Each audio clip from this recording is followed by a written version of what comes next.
Texas Hill Country. The worst summer storm in 20 years. Rain coming down so hard the sky and the earth have stopped being two different things. A wagon bridge, half collapsed, leans over a flooded creek like a broken jaw. Black water tears at what is left of it. The timbers groan. And underneath, crouched in the dark, knees pulled to her chest, a child, barefoot, a torn dress that might have been blue once. In her small fist, a piece of paper she will not let go of even as the river rises around her ankles. A horse comes through the rain. A man in a low hat. A scout's eyes that have not blinked in 10 years. He hears her scream. He reins up. He could ride on. Most men would. He doesn't. He steps down into the mud, and somewhere far behind him, in a town that has been quiet too long, a bell is already waiting to ring. The bridge was burning. Black smoke rolled across the water like something alive, and the rain that came down through it hissed when it hit the flames. The old timbers groaned. Somewhere below, the creek ran black and full the way Texas creeks run only in the worst summer storms, the kind that come once in 20 years and take fence posts and cattle and grown men with them. Caleb Thornwood stood in the middle of that burning bridge. He was 43 years old, tall, lean as a fence rail. The rain ran off the brim of his hat and down the collar of his coat, and the blood from his left shoulder ran with it, soaking the wool dark. In his right hand he held a Winchester .73, the wood stock worn smooth from 1,000 nights of being held against a man's body during a war that ended 22 years ago. 20 steps from him on the far side of the bridge stood Silas Brackett. Brackett wore a black coat. He always wore a black coat. He wore it the way some men wear a badge, the way some men wear a wedding ring, the way some men wear the only thing in the world that tells them who they are.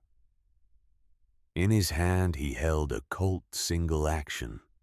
The barrel was pointed at the head of a 12-year-old girl. Her name was Hattie Mae Whitfield. She was barefoot. Her dress had been blue once. Her hair was plastered to her face by the rain, and one cheek was smeared with blood from a cut above her eye. She stood between the two men like a question that nobody in the world had ever bothered to ask. Silas Brackett smiled. He had a thin mustache and thin lips, and the kind of smile that a man practices in a mirror until it stops meaning anything at all. "One more step, Thornwood," he said, "and this little stray of mine takes a swim with a hole in her head." The flames climbed higher behind him. Behind Caleb, the far end of the bridge had already gone. There was nowhere to back up. There was nowhere to go forward. There was only the burning and the water, and the child between them, and the rain coming down on all of it. Caleb did not move. He did not blink. His voice, when it came low and steady and even, the way a man's voice comes when he has already decided what he is gonna do and is only waiting for the world to catch up.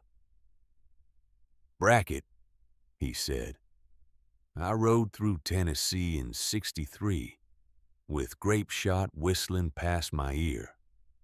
I buried 12 men in 3 years. I ain't afraid of dying tonight." A pause. just long enough. Question is, are you? Thunder broke open the sky. The girl whispered 2 words. Her lips moved. Nobody but Caleb could hear them through the rain. Mr. Thornwood. A single shot rang out. The screen goes black. If you believe that no child on this earth should ever be sold by a man with papers in his coat pocket, hit that subscribe button below. And down in the comments, tell me what state you're listening from tonight. I want to see how far this story can travel. Tell your father.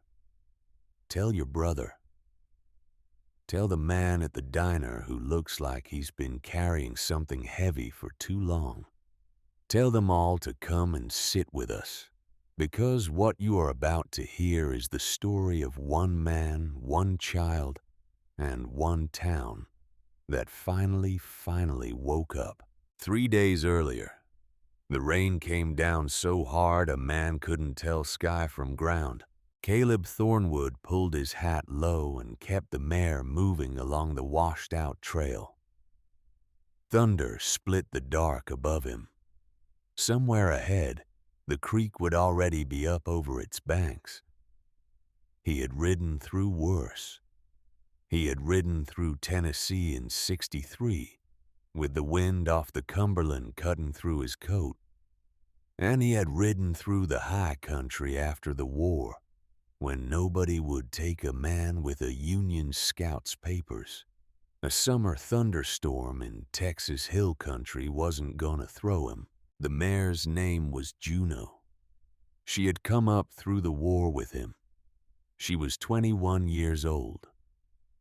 Now gray around the muzzle, slow on cold mornings. But she still knew the road.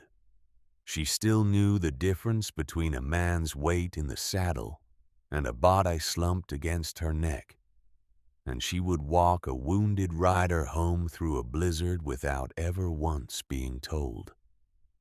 There were not many things left in Caleb Thornwood's life that he loved.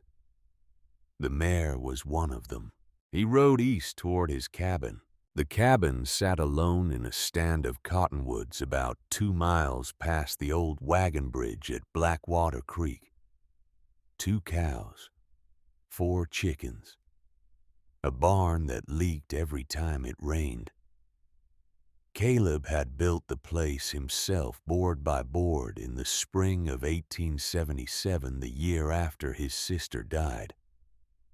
He had cut every timber. He had nailed every plank.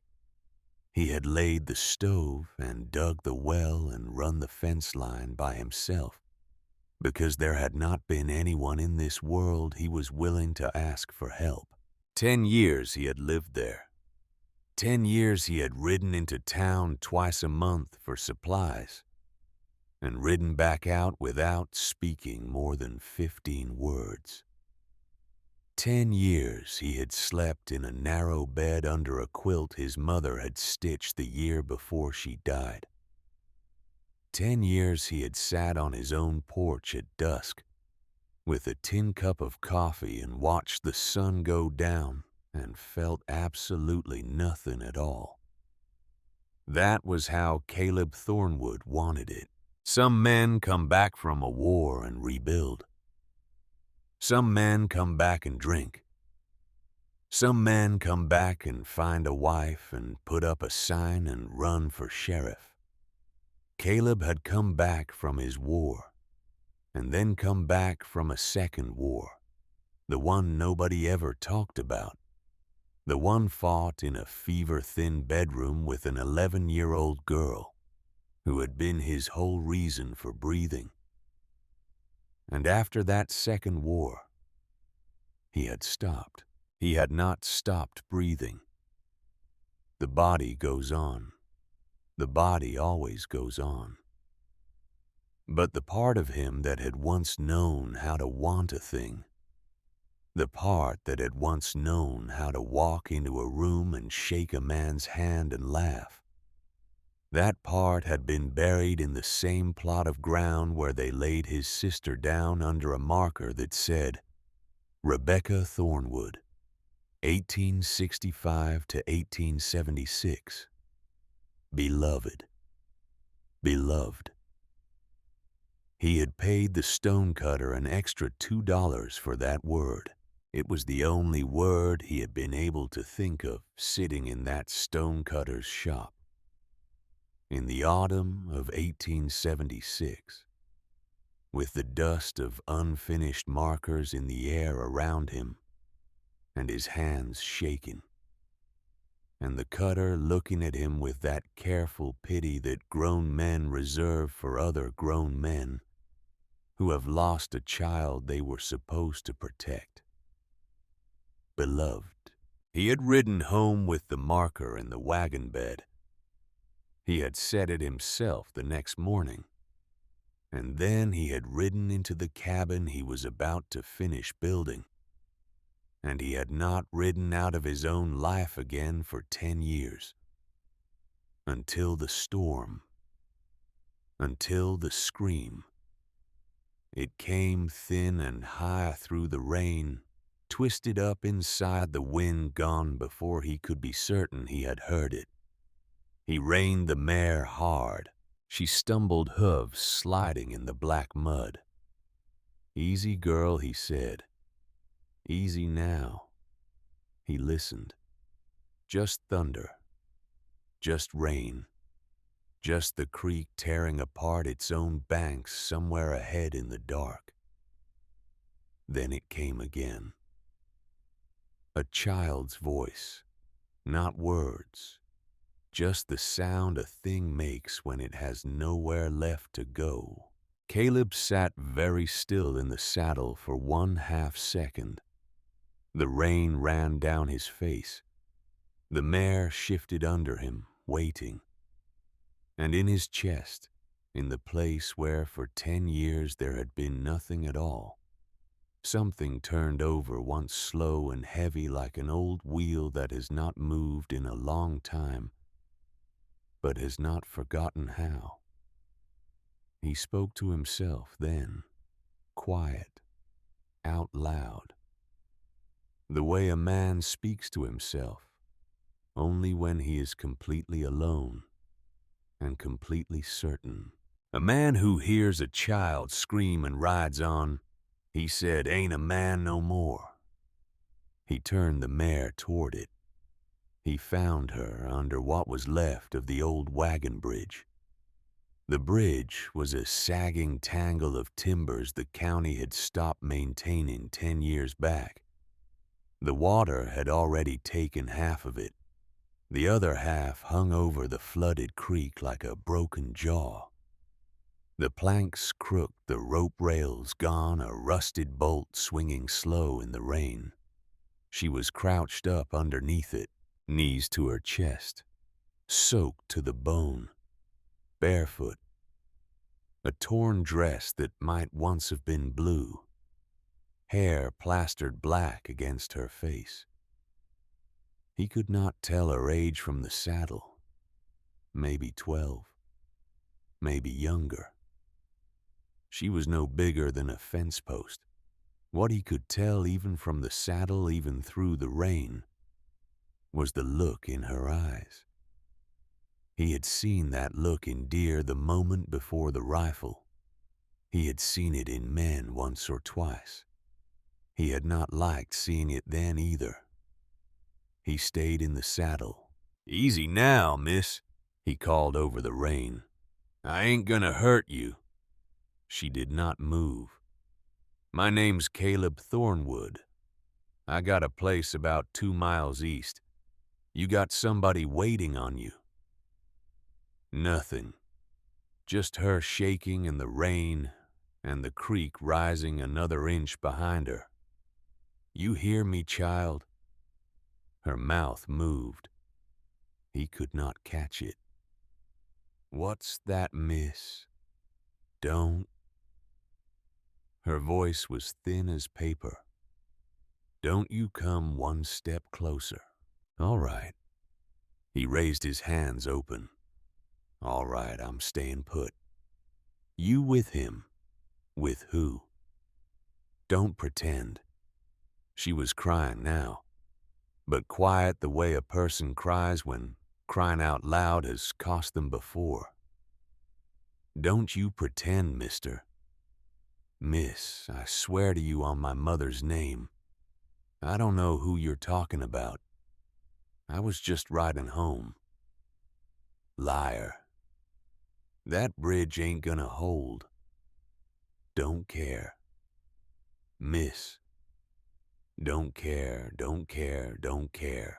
Behind her, a piece of the bridge cracked free and dropped into the water with a sound like a rifle shot. She flinched, but she did not move. Caleb swung down from the mare. Don't, she screamed. Don't you, mister, I swear don't. He took one slow step into the mud. Listen, I don't know who hurt you. I don't know who is looking for you. But that water is gonna take what is left of that bridge in about 2 minutes. And it is gonna take you with it. Don't, child. The storm can't hide you forever. She pressed something against her chest then. A piece of paper balled up tight. He could see it through the dark. He's got papers, she said. What papers say I belong to him? The rain went on. The thunder rolled away east. The creek climbed another inch up the bank. Caleb looked at the child under the broken bridge. He looked at the paper in her fist. He looked for the first time in a long time at something he could not turn his face away from. Miss, he said. His voice came out lower than he meant it. Papers don't make a person belong to anybody. She laughed. It was the worst sound he had ever heard come out of a child. Mister, she said, that's the funniest thing anyone ever told me. She came at him before he could brace. She came up out of the dark under the bridge like a cornered animal, all elbows and teeth. And her teeth went into the meat of his hand right between the thumb and the trigger finger. And she bit down hard. Caleb did not yell. He had been bit by worse than a child. He had been bit by a Confederate corporal at Stone's River, who took a chunk out of his calf and laughed about it, bleeding into the snow. He had been kicked by horses. He had been clubbed with a rifle butt. The bite of a 12-year-old girl, however hard, was not what was going to make him cry out in the rain. He just held still. Easy now, he said. Easy. She kept biting. Miss, you bite all you want. I ain't letting go. She made a noise in her throat. She twisted. Her bare foot slipped on the bank, and the both of them were going down. Caleb felt the ground vanish under him. Then the cold. Flood water in a Texas summer is a strange thing. The air is hot. The rain is warm. But the water comes down off the high country, and it will cramp a man's lungs in 3 seconds. He went under once, came up swallowing mud, found her wrist, lost it, found her hair. He locked his fingers in it and he dragged. She kicked him. She kicked him in the ribs and in the chest and in the jaw, and she kept kicking all the way to the far bank, where Caleb hauled the both of them up onto a tangle of cottonwood roots and lay there spitting brown water out of his mouth. Easy, he wheezed. Easy, miss. Let me go. She was crying openly now the way a child cries. Not the careful way, the real way. Let me go, let me go, let me go. I'm gonna let go. I'm gonna let go right now. But you gotta promise me you ain't going back in that water. I don't promise nothing to no man. Fair enough. He let go. She scrambled back from him like he was a snake. Her dress had ridden up at the shoulder, and he saw what was under it. Whip marks, old ones and new ones. Stripes layered on stripes, some of them not yet scabbed over. Caleb had not in 11 years killed anybody. He had put the rifle down after Rebecca died. He had told himself he was done. He had told God he was done. He had told the cottonwood trees and the wind and the empty rooms of his own cabin that he was done. And he had meant it every single day of every single year. Now, looking at the back of a girl child no bigger than a fence post, he thought very quiet inside his head, I am going to find the man who did that, and I am going to put him in the ground. He kept his face still. Miss, he said. She stared at him. What's your name? She did not answer. All right. You don't got to tell me. But I'm gonna tell you mine again since you might have missed it. Caleb Thornwood. I run a little place east of here. 2 cows. 4 chickens. A barn that leaks. I ain't got a wife. I ain't got a sheriff's badge. I ain't got papers on nobody, and I ain't looking to get any. You got a gun. I do. All men got guns. That's about right. Men with guns hurt me. I reckon they have. Her shaking was bad now. The kind that comes from cold and fear at the same time. The rain kept hammering. I'm gonna stand up real slow, he said, and then I'm gonna get back on that mare. She stayed put. See her up there.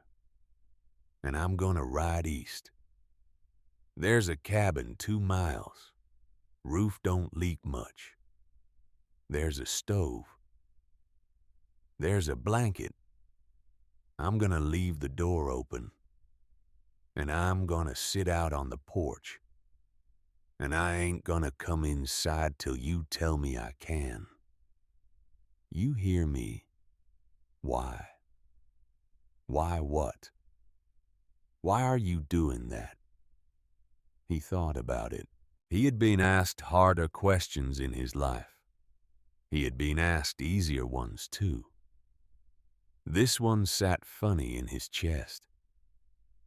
He looked at the little girl on the bank at the bare feet, at the welts, at the balled-up paper still clutched in her left hand, even after the river.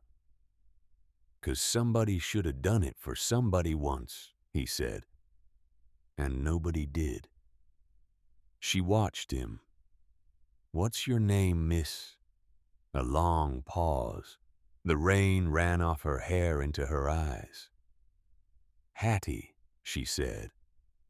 Hattie Mae Whitfield. Pleased to know you, Miss Whitfield. Don't say it like that. Like what?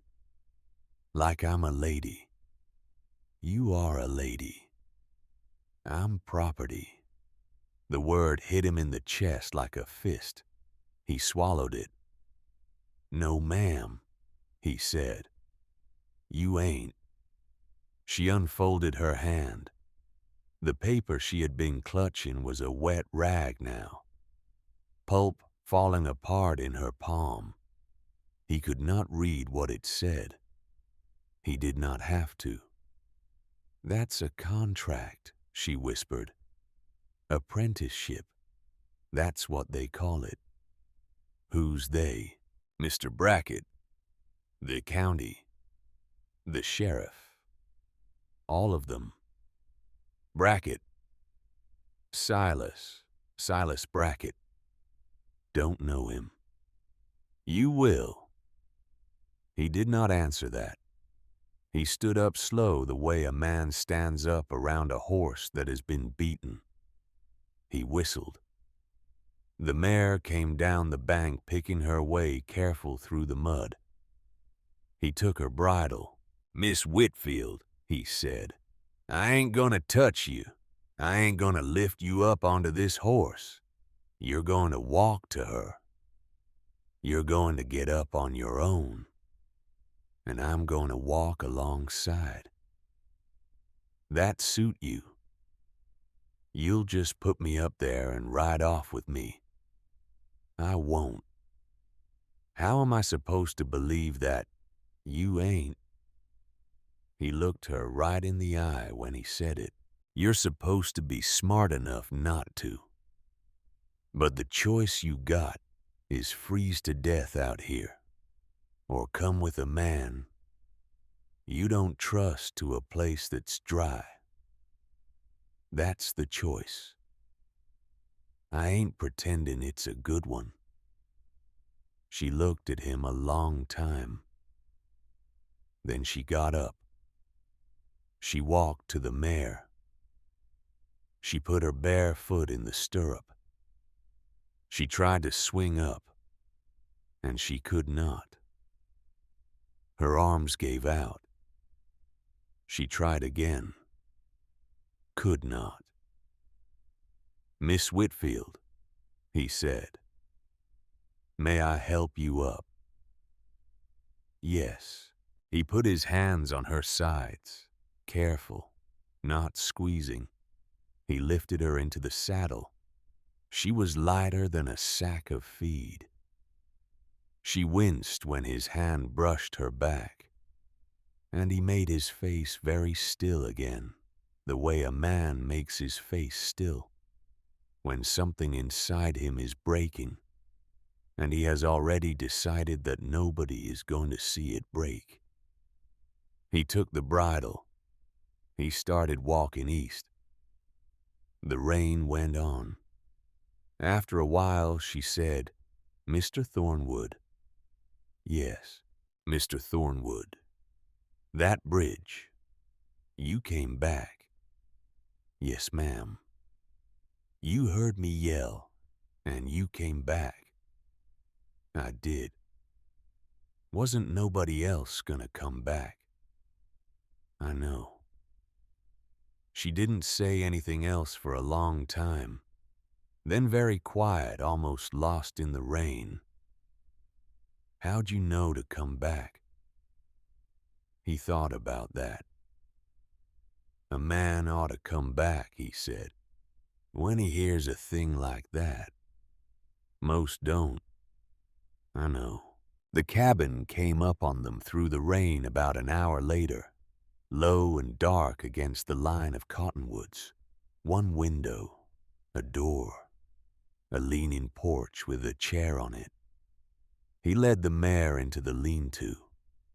He held up his arms to help her down. I'll get down myself. All right.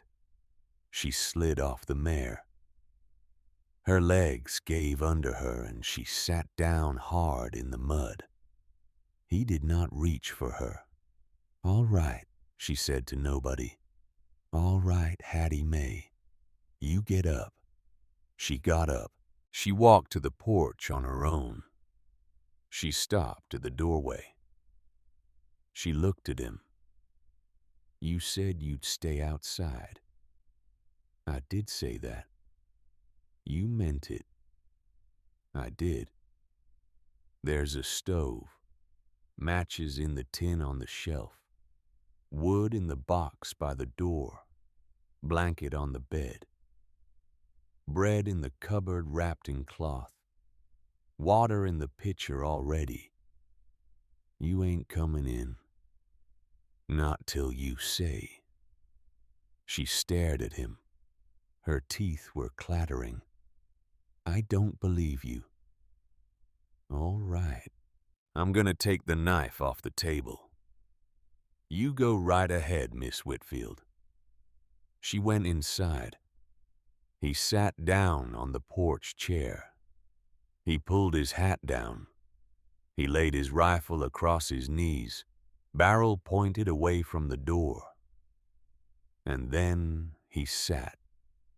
Through the storm, through the moon rising, through the slow, exhausted hour, when the rain finally eased some and the clouds slid east and a piece of moon came through.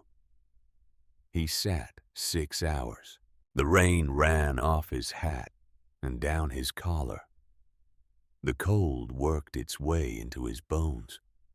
The bite mark on his hand began to throb in time with his pulse, slow and steady like a second heart he had not asked for. He did not move. Inside the cabin, after a long while, he heard the stove door. He heard her dragging the blanket off the bed. He heard her moving slow, careful, the way an animal moves in a place it does not yet trust.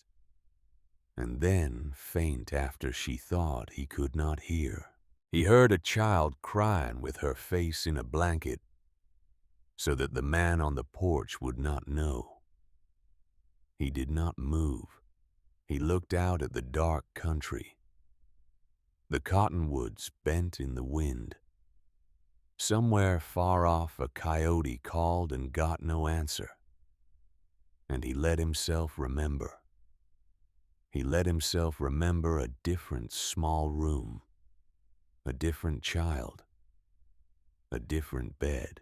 He let himself remember the summer of 1876 and a fever, and the smell of bay leaves boiled in a pot because somebody had told him bay leaves brought down a fever.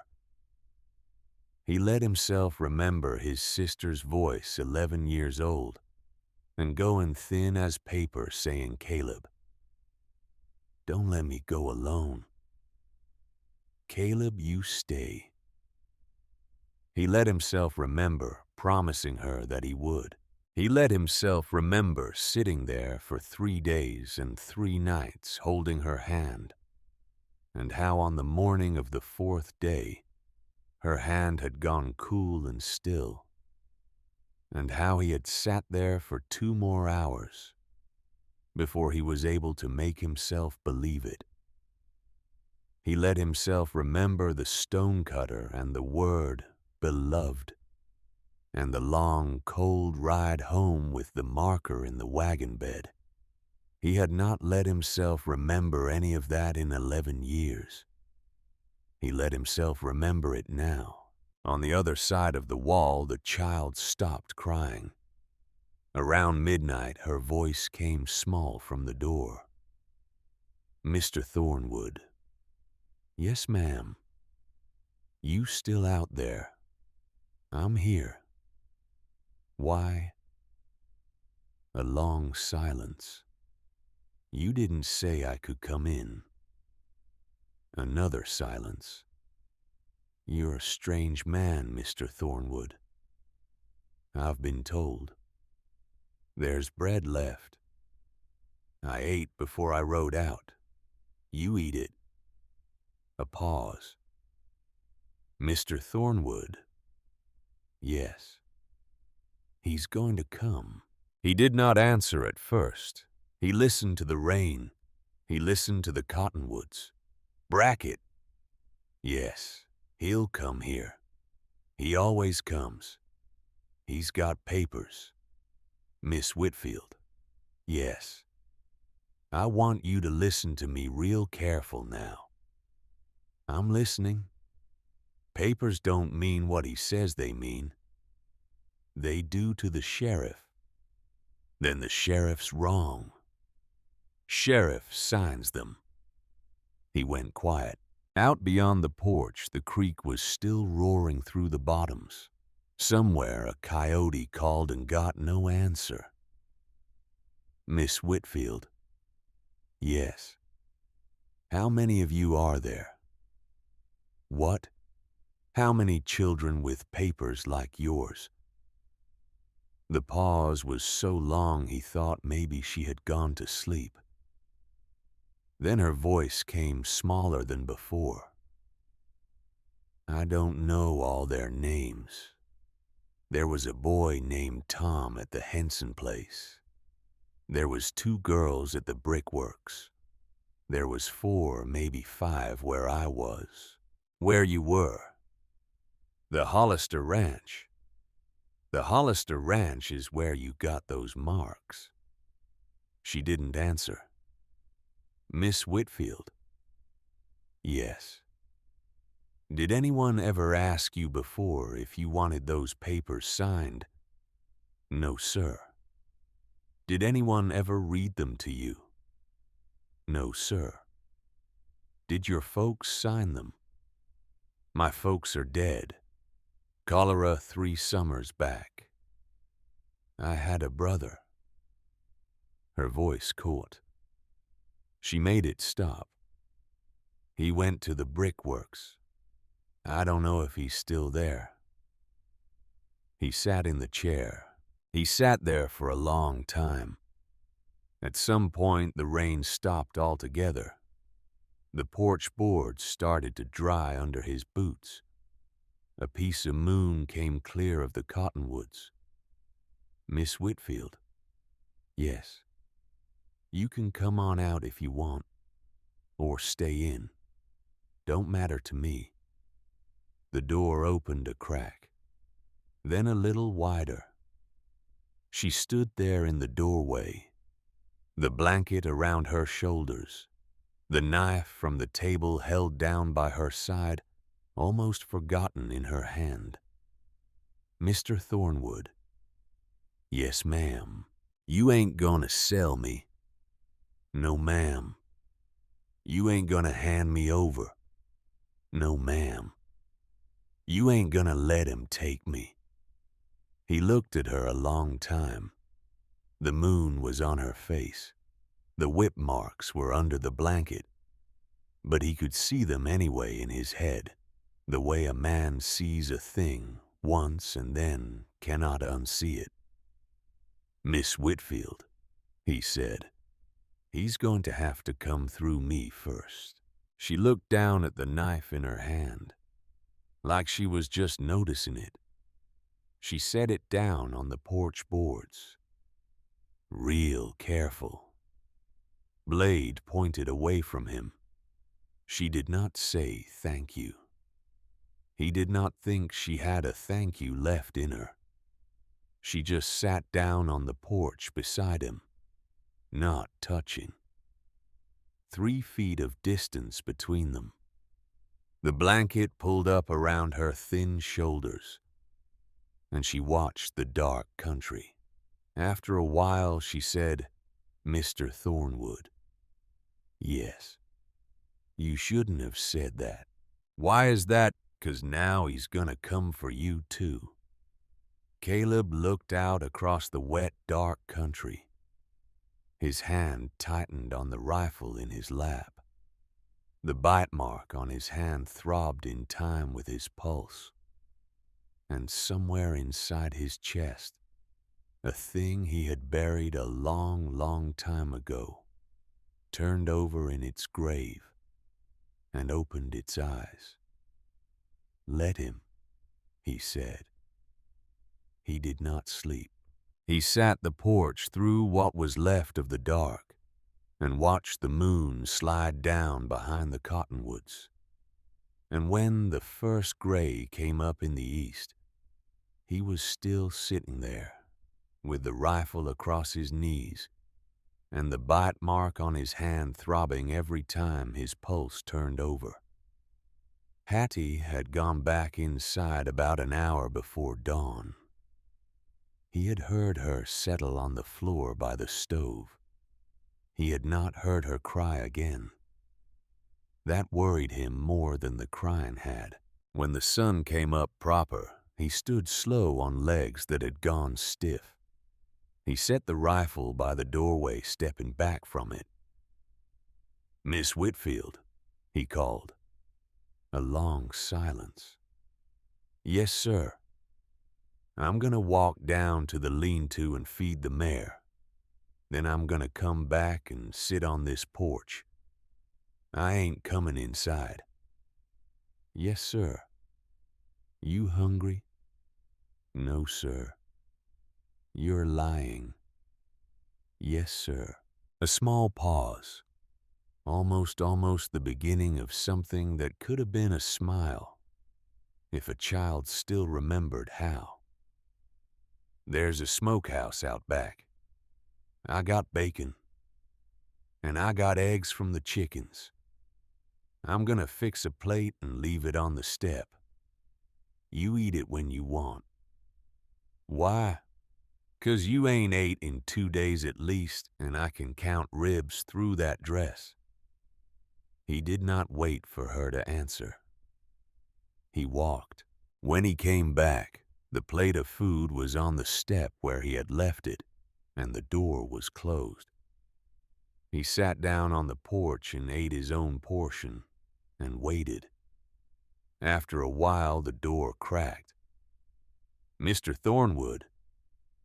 "Yes, ma'am." "That bacon got salt on it." "Some." "I ain't had salt in a year. Mr. Hollister said salt cost too much. Said girls didn't need it." He chewed slow. "Miss Whitfield." "Yes, sir." "You eat that bacon. You eat the whole plate. There's more where it came from." The door opened a little wider. A small bare arm came out and pulled the plate inside. The door shut. He heard her crying again, but different this time. Quieter. The kind of crying a person does when something kind has happened to them and they do not know how to take it. He kept his face still and his eyes on the tree line. She came out about an hour later, blankets still around her shoulders, holding the empty plate. She sat down on the porch about 3 feet from him, not closer. "Mr. Thornwood." "Caleb's fine." "Mr. Thornwood," she said again, "do you know a town called Blackwater Bend?" "That's the town. I go there for supplies. Not often. There's a store with a green door. Cromwell's. Mrs. Cromwell." "Is she? Is she good?" He looked at her sideways. "Why do you ask, Miss... 'Cause once, when Mr. Hollister took us through there, I dropped my tin cup, and a lady with gray hair come out of that store and picked it up and put it back in my hand and said, 'Pardon me, sweetheart.'" Hattie's voice broke. She made it stop. She said, "Pardon me," to me, like I was a person. He worked his jaw a little. "Mrs. Cromwell's a good woman. I've been thinking about her." "Your cup. That was 2 months back, and I've been thinking about it ever since." She said, "Pardon me, sweetheart." She didn't have to. She just did. That sounds like Effie. You know her some. Hattie looked at her hands. They were small and dirty, and one of the nails was torn down to the quick. "Mr. Thornwood." "Yes." "You said papers don't mean a person belongs to anybody." "That's right." "Then why does everybody act like they do?" He thought about that. "'Cause it's easier," he said. "It's easier than thinking about what's in the papers." "That ain't a real answer." No, ma'am, it ain't. She nodded slow, like he had passed a test. Mr. Thornwood. Yes. My brother. Yes. He's 9. His name's Levi. He's got a cowlick right here. She touched the crown of her own head. He cries when there's thunder. All right. I want him out. He closed his eyes. Miss Whitfield. I want him out, mister. I want him out of that brickworks. Miss Whitfield, You said papers don't mean a person belongs to anybody. I did say that. Then he don't belong to him either. No, ma'am, he don't. Then we gotta get him. He opened his eyes. He looked at the girl, 12 years old, bare feet, knife on the porch, 3 feet of distance between them. She was guarding it like a wall, and she was sitting there, making him a promise he did not know how to keep. Miss Whitfield, I'm listening. You and me are going to ride into Blackwater Bend today. She went rigid. No, listen now. No, no, no, no.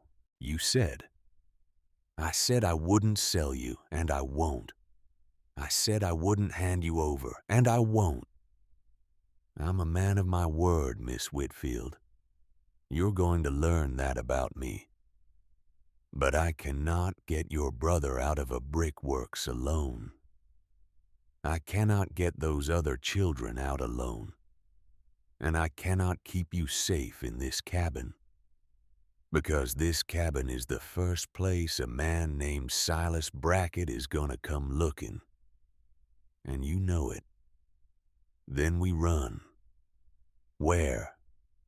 West. With what horse? With what money?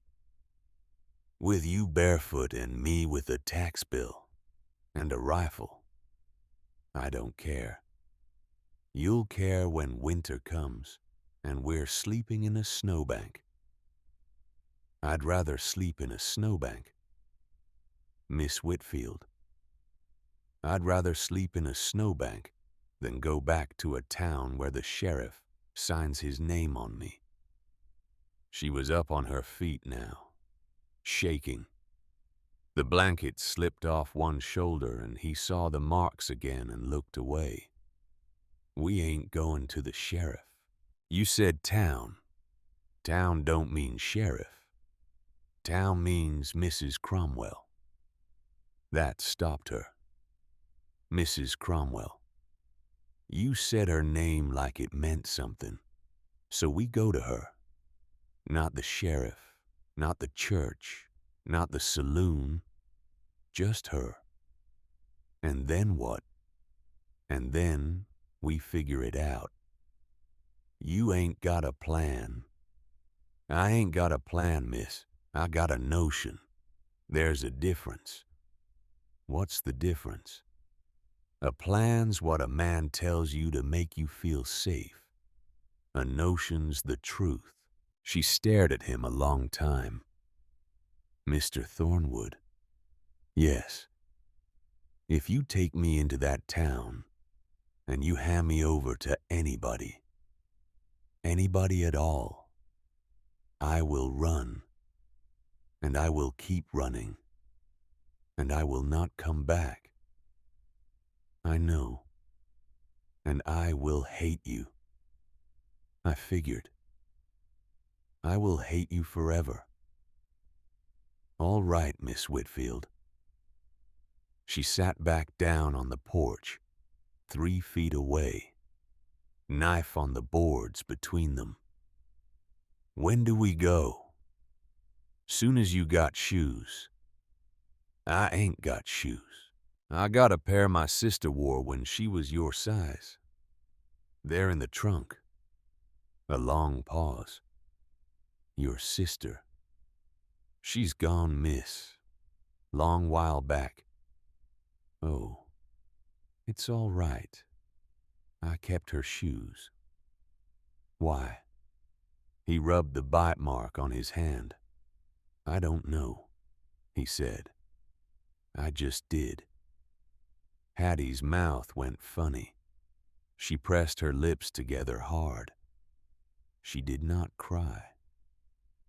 But she came close. I'll wear them. All right, miss. What was her name? Rebecca. Pretty name. Yes, ma'am. He went into the cabin then for the first time since the storm started, and she let him pass. He pulled the trunk out from under the bed and dug through what was in it, and he came out with a small pair of boots, brown leather, scuffed at the toes, the soles still good. 11 years they had been in that trunk. He brought them out onto the porch and set them in front of her. She did not put them on right away.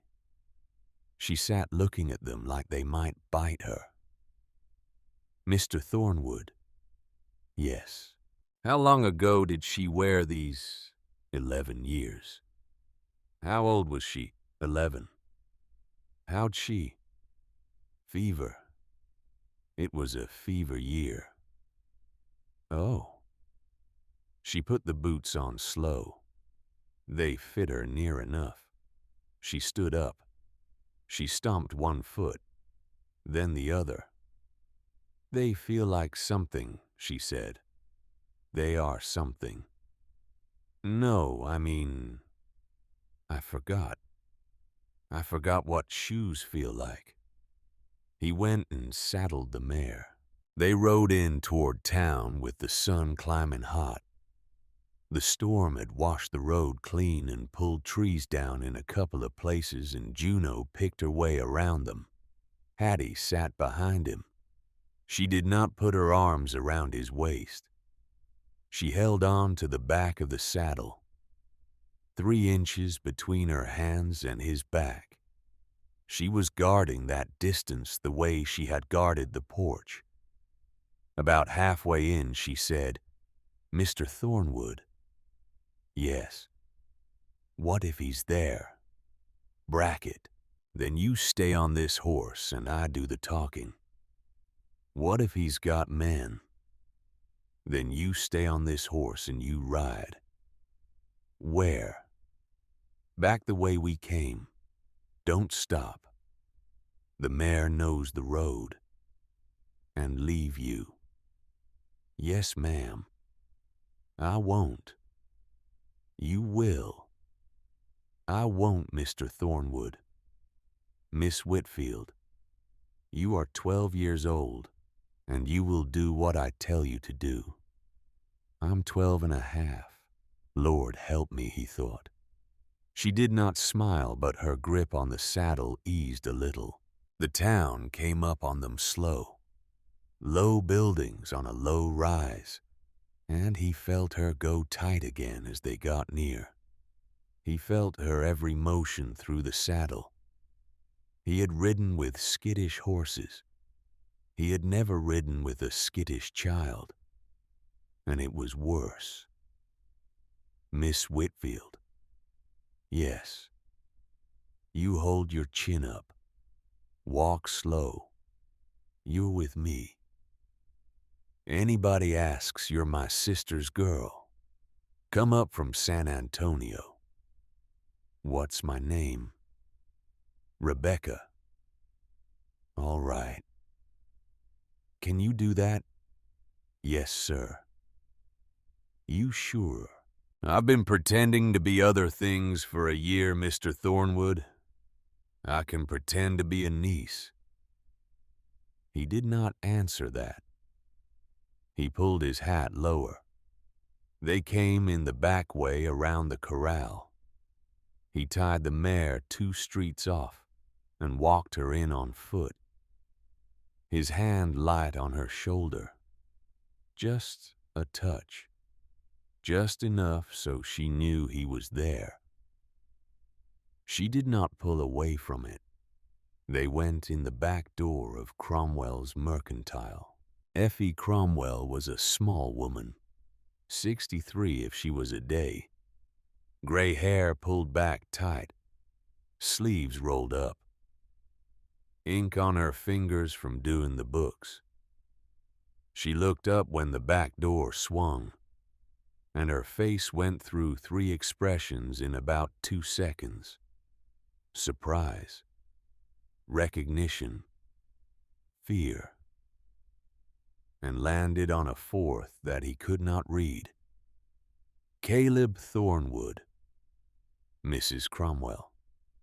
What in God's name? I need to talk to you in the back room, right now. Effie's eyes had gone past him to the child at his side. Caleb. I know. Caleb, that child is on a notice. I know. Effie. Posted yesterday. Reward of $50. Sheriff's signature. $50. 50. Caleb. Half the men in this county would shoot their own mother for $50. I know it. Effie's hand had gone up to her mouth. Where'd you find her? Under the old wagon bridge. In the flood. Sweet, merciful Lord. Mrs. Cromwell. Hattie's voice was very small. Effie's eyes filled. She did not let it fall. Yes, sweetheart. You said, pardon me, sweetheart. 2 months ago, when I dropped my cup, I don't recall, child. I do. Effie closed her eyes a second. When she opened them, her mouth had gone hard. Caleb, bring her in the back. Now. She moved fast for a woman her age. She locked the front door of the store. She turned the sign. She drew the curtain across the front window. She walked them through the back room to a smaller room behind it, where the ledgers were kept. And she shut that door too. Sit, both of you. Hattie sat. Caleb stayed standing. How bad? Effie said. Bad. Hollister Ranch. Yes. Effie's hand went to her face again. How many? At least 4 other girls there, plus boys at the brickworks, plus one at the Henson place. Her brother's at the brickworks. He's 9. Levi Whitfield. Hattie's head snapped up. You know my brother. I know his name, baby. I keep a list. A list. Every notice. Every name. I've been keeping it for 3 years. Why? Effie looked at her. Her face was tired in a way Caleb had not seen on her before. And he had known her 10 years. Because somebody had to, she said, and nobody was. She went to a cupboard and unlocked it and pulled out a leather-bound book. She set it on the table. It was thick. Effie's small handwriting filled it. 43 names, she said. Going back 3 years. Some of them I know are dead. Some of them I don't know what happened. Brackett signed apprenticeship papers on everyone. 43 children. 43. Caleb sat down. He had to.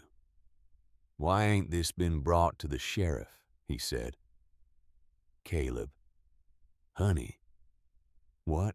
Sheriff Roman Brackett is Silas Brackett's brother. The room went quiet. Brother. Same mother, same father, 2 years apart, Roman's older. Roman signs every paper Silas writes. They split the money. The Hollisters pay Silas $40 a year per child. Sheriff signs, gets 10 of it. I done the math, Caleb. I done the math 6 different ways. He sat very still. Then who do you go to? I've been asking myself that question for 3 years. There ain't no one. There's a circuit judge comes through in October. There's a federal marshal in Austin, but Austin's 3 days hard ride. And the telegraph clerk in this town is Roman's nephew. There's the newspaper in Austin, and the editor's a decent man. But if a letter goes from this town to Austin, every postmaster between here and there is a man the Brackets can lean on. Then how? Then somebody's got to write it themselves. To Austin. To Austin with the book. Hattie had been quiet through all of it. Now she said very small, Mrs. Cromwell. Yes, sweetheart. My brother. I know, baby. He's going to die in there. Effie looked at her. Effie, who had buried her own husband and a son and a daughter who got up every morning anyway and opened the store.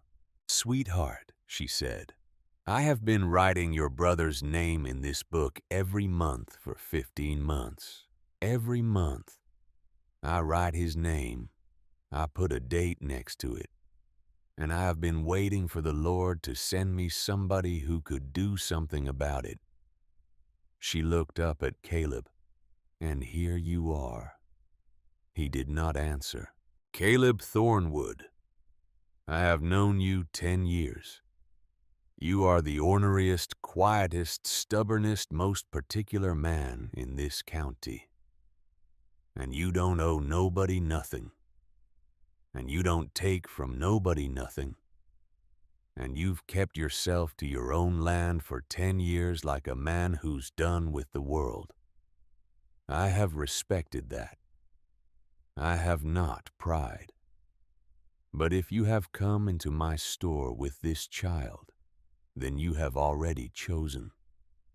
And I am asking you now to know what it is you have chosen. I know what I've chosen.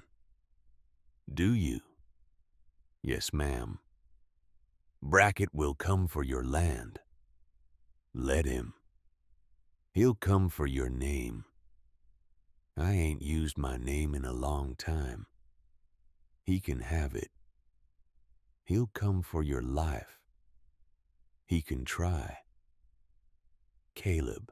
Mrs. Cromwell. With respect. I sat on a porch in the rain last night for 6 hours because a child had a knife in her hand and didn't know if I was gonna come through the door. I didn't go through that door, ma'am.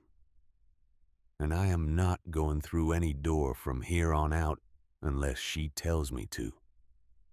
So whatever Brackett comes for, he's gonna find me waiting on the porch. And he's gonna find me with a rifle. And he's going to find that I have buried whatever was left of the man I used to be a long, long time ago. And what's left is a man who is not handing this child to anyone. Effie watched him. All right, she said. All right. Then we got work to do. She moved fast. She gave Hattie a clean dress out of the store stock. Dark blue cotton, plain. She gave her a real petticoat. She gave her a pair of socks. She gave her a comb and a basin of water. And she went into the back room with her. And Caleb stood in the doorway with his back turned. And he heard Effie washing the child's face and her hair, and saying small, soft things in a voice he had never heard her use. And he heard Hattie crying again. quiet, and he heard Effie say, "It's all right, baby. It's all right. I got you. I got you." He turned and looked at the wall and worked his jaw. When they came out, Hattie looked different. Not better. Not yet. But different. Like someone had reminded her she was a person. "Mr. Thornwood." "Yes, ma'am." "Mrs. Cromwell says I look like a town girl." "You do, miss." "I don't feel like one." "Give it time." Effie was already at the back of the store packing a sack. Bread, cheese, dried apples, a small tin of sugar, a wool blanket better than the one he had at the cabin. "Caleb." "Yes." "Take this. Don't argue." "I wasn't going to." "Good." She hesitated. Then she pulled something else out from under the counter, wrapped in oilcloth. "What is it?" "It's a copy of the book."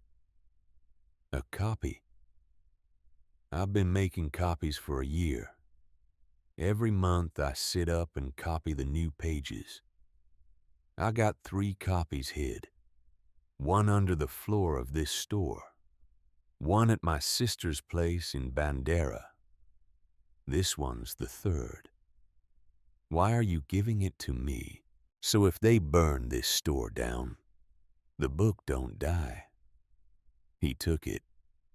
"They'd burn this store down. They have burned 3 stores down in 3 counties since '83. Caleb Thornwood. Ask yourself why." "Lord." "Don't ask the Lord. He's been asking us." She wrapped the oilcloth tighter and pushed it into his hand. "You take her back to your cabin tonight. You sit your porch. You keep your rifle. Tomorrow before dawn you come back here. We are going to talk about Austin." Austin. Somebody's writing to Austin Caleb with this book. And I am 63 years old and I run a store and I cannot ride 3 days hard. So we are going to talk about it tomorrow. "All right, Effie. All right." Hattie was at the back door. She had one hand on the jamb, and she was looking at Effie. "Mrs. Cromwell." "Yes, sweetheart." "Will I see you again?" "Tomorrow, baby. You'll see me tomorrow." "You promise?" "I promise." "People break promises." "I don't." Hattie looked at her a long second. Then she did a thing that surprised everybody in the room, including herself. She walked across the floor, and she put her arms around Effie's waist, and she pressed her face into the older woman's apron. Just for a second. Just for the time it took to take one breath. Then she stepped back. Her face was red. "I'm sorry, ma'am." "Don't you dare be sorry." "I shouldn't have done that." "Sweetheart, you can do that anytime you want. For the rest of your born days. You hear me?" "Yes, ma'am." Caleb cleared his throat twice. "We best go," he said. "Yes." They went out the back. He walked her to where the mare was tied. He boosted Hattie up. She was lighter than she had been the day before.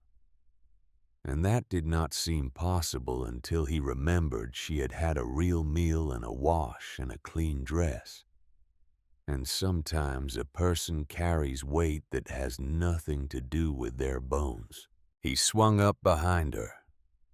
They rode out. About a mile out of town, the mare's ears went forward. He felt it before he saw it. He pulled her up. "Mr. Thornwood." "Hush, miss." "What is it?" "Hush." He listened.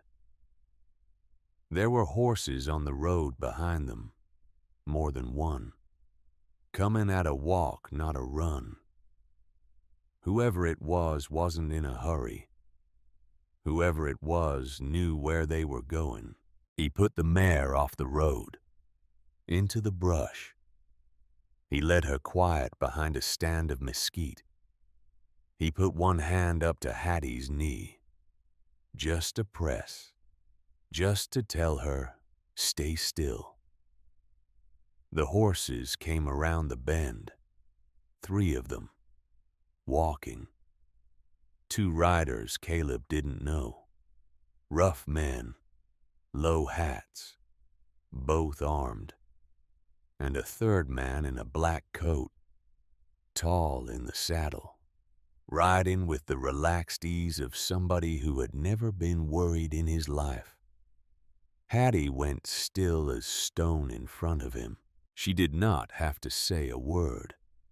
He knew without asking that he was looking at Silas Brackett. The 3 riders went past on the road. They did not look into the brush. They were headed east. They were headed at the pace they were keeping toward exactly one place in this part of the county. His cabin. He waited till the sound of their horses faded.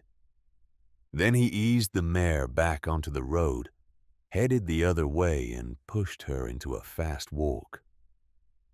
"Mr. Thornwood." "Yes." "He's going to your cabin." "He is." "What do we do?" He worked his jaw. His sister's boots on the child in front of him. The book of 43 names in his saddlebag. A bite mark on his hand that was starting to scab. A man in a black coat headed for an empty cabin with 2 armed men behind him.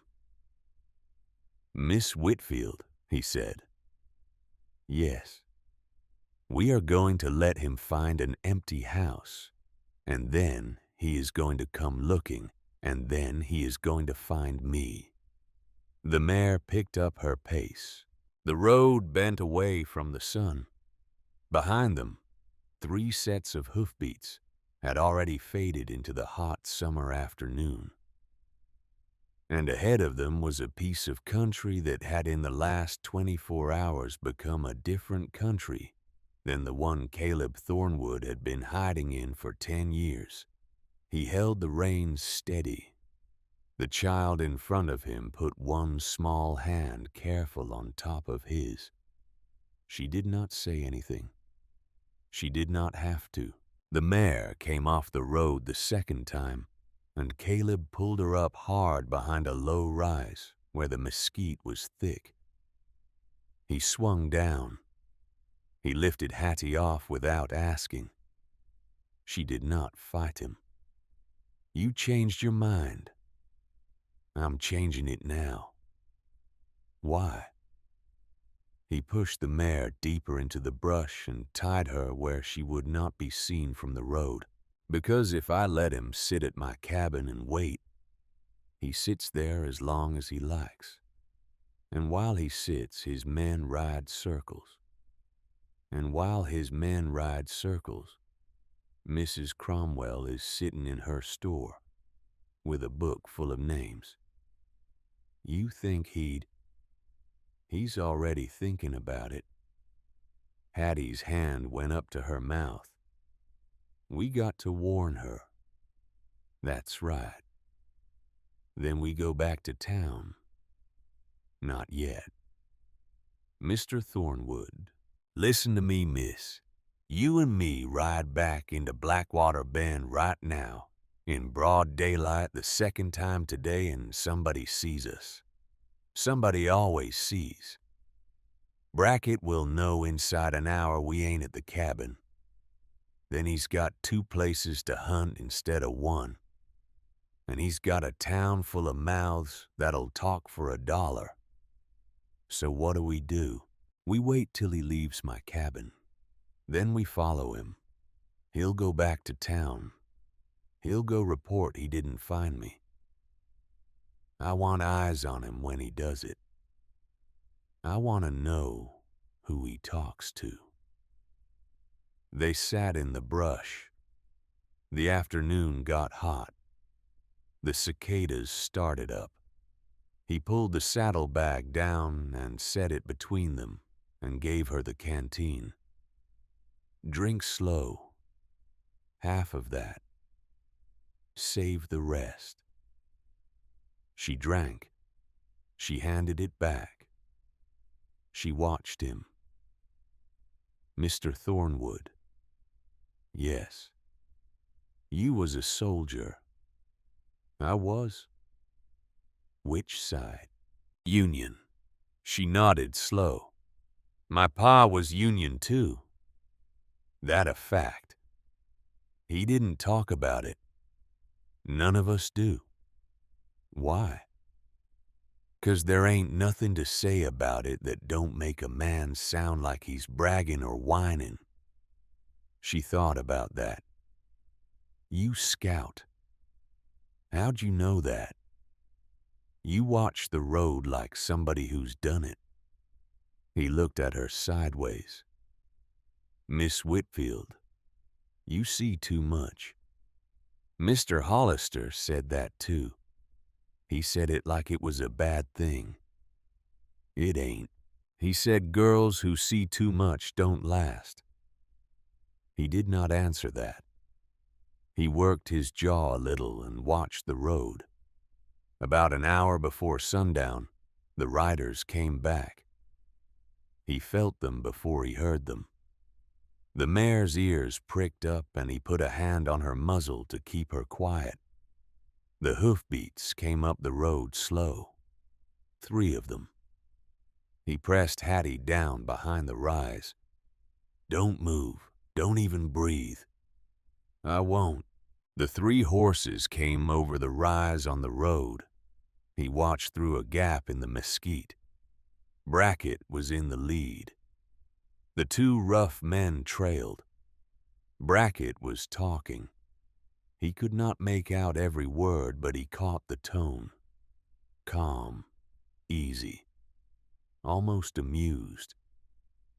He won't be far, men. Like that don't have nowhere else to go. Want me to ride out to the brickworks, Mr. Brackett? Not tonight, Wyatt. Tonight I'm gonna pay a call on Mrs. Cromwell. Hattie's whole body went rigid against his side. Cromwell saw the mare tied behind her store this morning. His jaw locked. The horses passed. He did not move for a full minute. Then he sat up slow. He pulled the mare out of the brush. Get on. Right now. She got on. He swung up behind her. He took the mare back toward town at a hard trot, then a canter off the main road, cutting through pasture, ducking under cottonwood branches. He knew this country. He had known it 10 years. He knew there was a back way through Hooper's field that would put him at the rear of Cromwell's store before 3 men on the main road could get there. The mare was lathering by the time the back of the store came into view. He pulled up short. He swung Hattie down. He swung down himself. Stay with the mare. Don't show your face. He handed her the reins. He went around the side of the store with his hand on the rifle. The street out front was empty. He went up onto the back stoop. He tried the door. Locked. He knocked twice hard. Effie. Footsteps. The latch. The door cracked. Caleb. Brackett saw the mare. He's coming." She did not ask twice. She did not ask how he knew. How long? 5 minutes, maybe less. She moved fast for a 63-year-old woman. She shoved the ledger she had on the counter into a drawer locked. It dropped the key into the flour barrel. The wrapped copy that had been sitting on the back table she pulled up, peeled back a floor plank with a knife, dropped it in, pressed the plank back. 20 seconds all told. "Get out the back, Caleb. He sees you here, he knows. He don't see you at all. I am an old woman in a store." "Are you sure?" "No. Get out." He got out. He was back behind the store with Hattie and the mare in under a minute. He took the mare 3 streets over and put her behind a feed barn and tied her quick. "Stay. I have got to see this from the alley. You stay with the mare. If anything goes bad, you cut the mare's tie and you ride. The mare knows the way. Mr. Thornwood. Promise me." "I promise." Hattie. It was the first time he had called her by her name. Her mouth went small and tight. "I promise." He went. He came up the alley behind the harness shop, low and fast. He found a place by the rain barrel where he could see through the front window of Cromwell's at an angle. He waited. About a minute later, 3 horses came up the main street. Brackett swung down first. He let the 2 rough men hitch the horses. He did not help. He went up the steps of Cromwell's store. He took his hat off as he went through the door. The bell tinkled. Caleb could not hear the words from where he stood. He could see the shapes of them. Effie at the counter. Brackett at the counter, hat in his hand. Polite. Smiling. Effie polite, smiling back. Brackett's hand moved across the counter, tapping it thoughtful. Effie nodded. She walked to the back. She came out with a small parcel. She set it on the counter. Brackett laid coins down. Effie made change. Brackett said something. Effie laughed. Polite. The way a woman laughs at something that is not funny because the man saying it is dangerous. Brackett said something else. He pointed easy toward the back of the store. Effie shook her head. She said something. She gestured. Brackett nodded. He looked around the store. He turned slow, taking it in. He looked at the floor. He looked at the floor a second longer than he needed to. Caleb's hand tightened on the rifle. Then Brackett smiled broad and tipped his hat and walked out. He came down the steps. He said something to the 2 men. They got back on their horses. So did he. The 3 of them rode off easy down the main street toward the south end of town. Caleb did not move. He stayed in the alley a full 5 minutes. He watched the street. He watched the door of the store. When he was sure he came out of the alley, he went around back. He went up the stoop. He knocked twice. The door opened. Effie was on the other side. Her face was the color of a bedsheet. "Caleb, what did he say?" She closed the door behind him. She bolted it. "Sit down." He sat. She sat across from him. Her hands were folded on the table. They were shaking just slightly, just at the knuckles. "He bought a 1/4 pound of sugar He paid cash. He asked me casual as you please if I'd seen a man named Caleb Thornwood ride into town today. He did not answer. I told him I had not.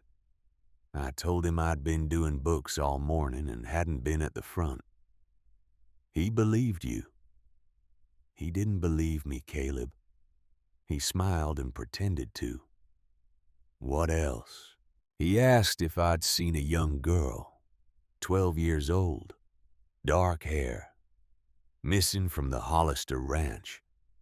Said there was a $50 reward. And I said I had not seen any such girl. But if I did, I'd send word straight to him. Effie's mouth tightened. He looked at me a long time. Long enough I had to remember not to look at the floorboard. And then he said, Mrs. Cromwell, you've been running this store a long while. And I said, 22 years, Mr. Brackett. And he said, it would be a shame for a woman your age to lose a thing she spent 22 years building. The room was quiet. He said that. He said that Caleb, in those words, his hand went flat on the table. Effie, you are getting out of this town tonight. Caleb Thornwood. I am 63 years old and I have buried 3 people in the cemetery on the hill. And I am not running from a man like Silas Brackett. I have stood behind that counter 22 years. I have sold flour to women whose husbands beat them. And I have sold rope to men who hung themselves. And I have sold candy to children who are now under markers up that hill. And I have not once in those 22 years shut this door because a man told me to. I am not shutting it tonight. He'll burn it. Then he'll burn it. He closed his eyes. Then we move tonight. Yes. He went and got Hattie. When she saw Effie again at the back stoop, she started crying before she got off the mare. She slid down and walked to Effie. And Effie opened her arms and Hattie walked into them and stood there with her face in Effie's apron. And Effie held her and did not say anything for a long minute. Just rocked slow side to side. They went inside. Effie fed them. Stew from the back. Bread. Coffee for Caleb. Milk for Hattie. Hattie ate like a child who had remembered after a long time what eating was for. Effie, I want to ride to Austin. I know you do. I want to ride tonight. Caleb, I know what you're going to say. You can't take her. And you can't leave her. And you can't leave her with me. Then what? He pushed the bowl back. Miss Whitfield, you and me are going to do something hard. All right. You and me are going to ride back to my cabin tonight. We are going to sleep there. And tomorrow before light, we are going to take the mare. And we are going to ride for Austin. Together. Effie's face changed. Caleb, hear me out. That's 3 days hard with a child. I know it. They will catch you. You take her on that mare with Brackett knowing what he knows, and they will catch you between here and the Llano. Then I take her another way. There ain't another way that ain't a week. Then it's a week, Effie. Caleb, I am not leaving her. So you tell me with respect how a man does all three." Effie was quiet. Then she said, "He doesn't. One man doesn't do all three. So one of those things has got to belong to somebody else. Effie, take the child to Austin. Take the book to Austin. Leave me here." "Effie, I will be all right. Brackett wants the child more than he wants me. Brackett will follow you as long as you have her. Every man Brackett has will be on the road. I will sit in my store. I will sell sugar. I will be 63 years old. He said he'd burn it. He said it to scare me. He won't burn a store with me in it in broad daylight in a town where I have sold flour to every wife in the county. Not yet. He needs to find the child first." Hattie had stopped eating. She was looking at her bowl. "Mrs. Cromwell." "Yes, baby." "My brother. I ain't going to Austin without him." The two grown people at the table went very still. "Sweetheart, I ain't. Mrs. Cromwell, I ain't going 3 days away from him. He cries when there's thunder. He don't know I'm out. He thinks I'm dead. Maybe he thinks I left him. Hattie, I ain't leaving him." Effie reached across and took her hand. "Sweetheart, sweetheart, look at me. I have been in this country a long time. I know how things break, and I am telling you with all the love I have that if you go to that brick works tonight, your brother will not be alive in the morning. Because Silas Brackett is not stupid. And the second he knows you are running for him, he will take that child and he will move him. Or worse. You hear me? Yes. The only way you save your brother is you ride to Austin and you bring back a man with a star on his coat that Silas Brackett cannot pay off. That is the only way. Anything else, and you bury him." Hattie's eyes filled. "I can't leave him there." "You ain't leaving him, sweetheart.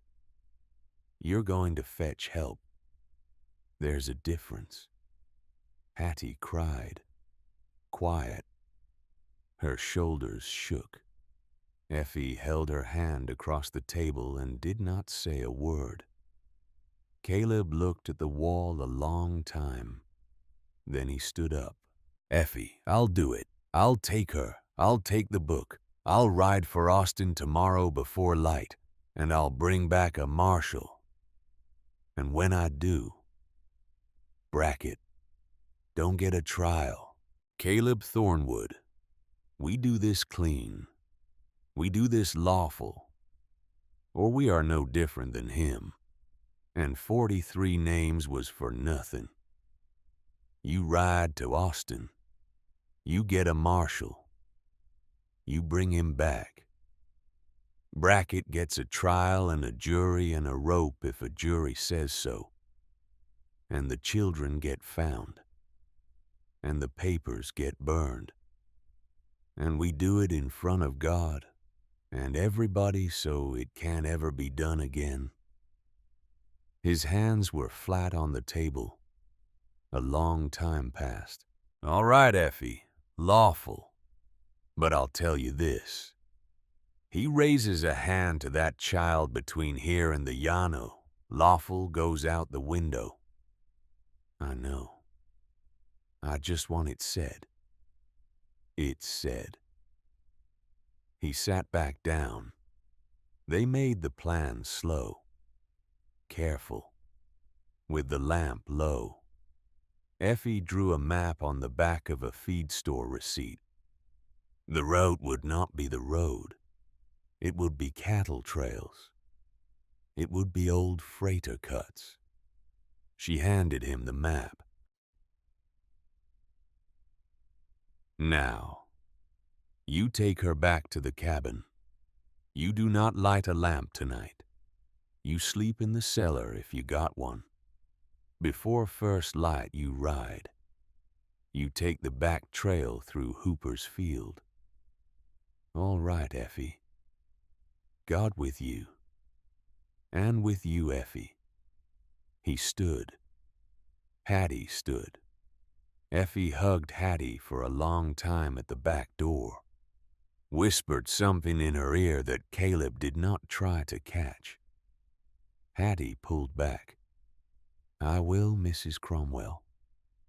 You promise. I promise. They went out. He got Hattie up on the mare. He swung up behind her. The town was quiet. The summer moon was already up over the cottonwoods. About a mile out of town, Hattie spoke. Mr. Thornwood, there's somebody on the trail behind us. His hand went still on the reins. How do you know? I've been listening. I've been listening since we left town. There's hooves, 2 horses. They've been keeping pace. He did not turn his head. How long? Half a mile. Why didn't you say? I was making sure. Miss Whitfield, you are a remarkable person. What do we do? He thought. Miss Whitfield, when I tell you to slip off the mare, you slip off. Quiet. You go into the brush on the right side. You lay flat. You do not move. You do not breathe. No matter what you hear. No matter what you hear. Yes, sir. He kept the mare at a walk. He let the trail bend. He let it come up on a place he knew where the mesquite was thick and the moon did not reach. Now, he whispered. She slipped off the mare like a leaf falling. She vanished. He kept riding. He kept the mare at a walk. He sat tall in the saddle. He let his shoulders drop. He let his head sway just a little like a man half asleep. The hoofbeats behind him picked up. So they came. He counted in his head. 10 paces. 8. 6. A voice behind him called out low and ugly. You there, mister. Pull up. He pulled the mare up. He turned in the saddle. Slow, like a tired man. 2 riders, both armed, both with pistols already drawn. Mr. Brackett wants a word. Does he now? He does. Where's he at? Cabin. Your cabin. He looked at the 2 pistols. He looked for 1/2 second at the patch of dark mesquite to the right of the trail, where if a small girl was lying very still, no man on horseback would ever see her. He smiled just a little. All right, boys, lead on. She wasn't staying. Hattie waited until the hoofbeats faded. She counted to 100. She counted to 100 again. Then she got up. Her hands were shaking. Her knees were shaking. She made them stop. All right, Hattie Mae, she whispered. All right. She pulled the bonnet down low. She started running, not toward the cabin, toward town. She ran the way a child runs who has been beaten for being slow. She ran the way a child runs who knows what waits if she doesn't get there. She ran the back trail in her dead girl's boots, and she did not stop, and she did not cry, and a mile in her side hurt so bad she had to walk, and a mile after that she ran again. It was past midnight when she came up on the back of Cromwell's store. She pounded on the door with both fists. "Mrs. Cromwell, Mrs. Cromwell." The door cracked. "Hattie, they got him. They got Mr. Thornwood. 2 of them. They took him to his cabin. Brackett's there." Effie pulled her in, bolted the door. "Sweetheart, slow down. Tell me." Hattie told her. Effie's face had gone hard. Not the heart of a frightened woman. The heart of a woman who had been waiting 3 years for a thing. And the thing had come. And she was ready. "You sit. You drink water. You breathe. There ain't time. There is time, Hattie Mae Whitfield. Because if I run out that door right now wrong, I waste an hour. So you sit. 5 minutes. Then we move." Hattie sat. She drank. She breathed. Effie was already moving. She went behind the counter. She pulled up the floorboard. She took out the wrapped book. She put it in a flour sack. She tied the sack. She went to the cupboard behind the counter. She took down a small revolver wrapped in oilcloth and dropped it in her apron pocket without ceremony. "Mrs. Cromwell, you got a gun." "I've been a widow 22 years, sweetheart. Of course I got a gun." She put on a shawl. She blew out the lamp. She picked up the flour sack. "Come on." "Where?" "To wake up a town." She went out the front door. Hattie had to run to keep up with her. Effie walked straight up the main street of Blackwater Bend at midnight, her shawl on her shoulders, the flour sack in her left hand, her right hand free. She went to the parsonage first. She pounded. "Reverend Tate, Reverend Tate, get up." A light came on inside. The door cracked. "Mrs. Cromwell." "What in?" "Reverend, I have stood in your church 22 years, and I have not once asked you for a thing. I am asking you now. Ring the bell." At this hour, Reverend, Silas Brackett has taken Caleb Thornwood up to his cabin to kill him. And there are 43 children in this county whose names are in this sack. And I want every soul in this town in front of my store in 15 minutes, Reverend, or so help me God, I will ring it myself. Reverend Obadiah Tate was a thin man and a careful one. He looked at her face. He looked at Hattie beside her. He looked at the sack. "Who's the child?" "Her name is Hattie Mae Whitfield. She is one of the names." He stood there a half-second more. Then he turned. "Let me get my coat." He came out 2 minutes later in his coat over his nightshirt. He went past her at a near run for the church. The bell started to ring 2 minutes after that. It rang and rang. Lights came on up and down the street. Doors opened. Men in their shirt sleeves with rifles in their hands. Women in shawls. The blacksmith. The feed clerk. 2 cowhands from the saloon. Old Asa Pemberton, who had been a Texas Ranger 40 years back. They came toward the sound of the bell, the way people in a small town come, half asleep, half ready, and all afraid. Effie stood on her own steps. She held up the flour sack. "Friends, I know it's late. I know you want to go back to bed. I am not going to keep you long."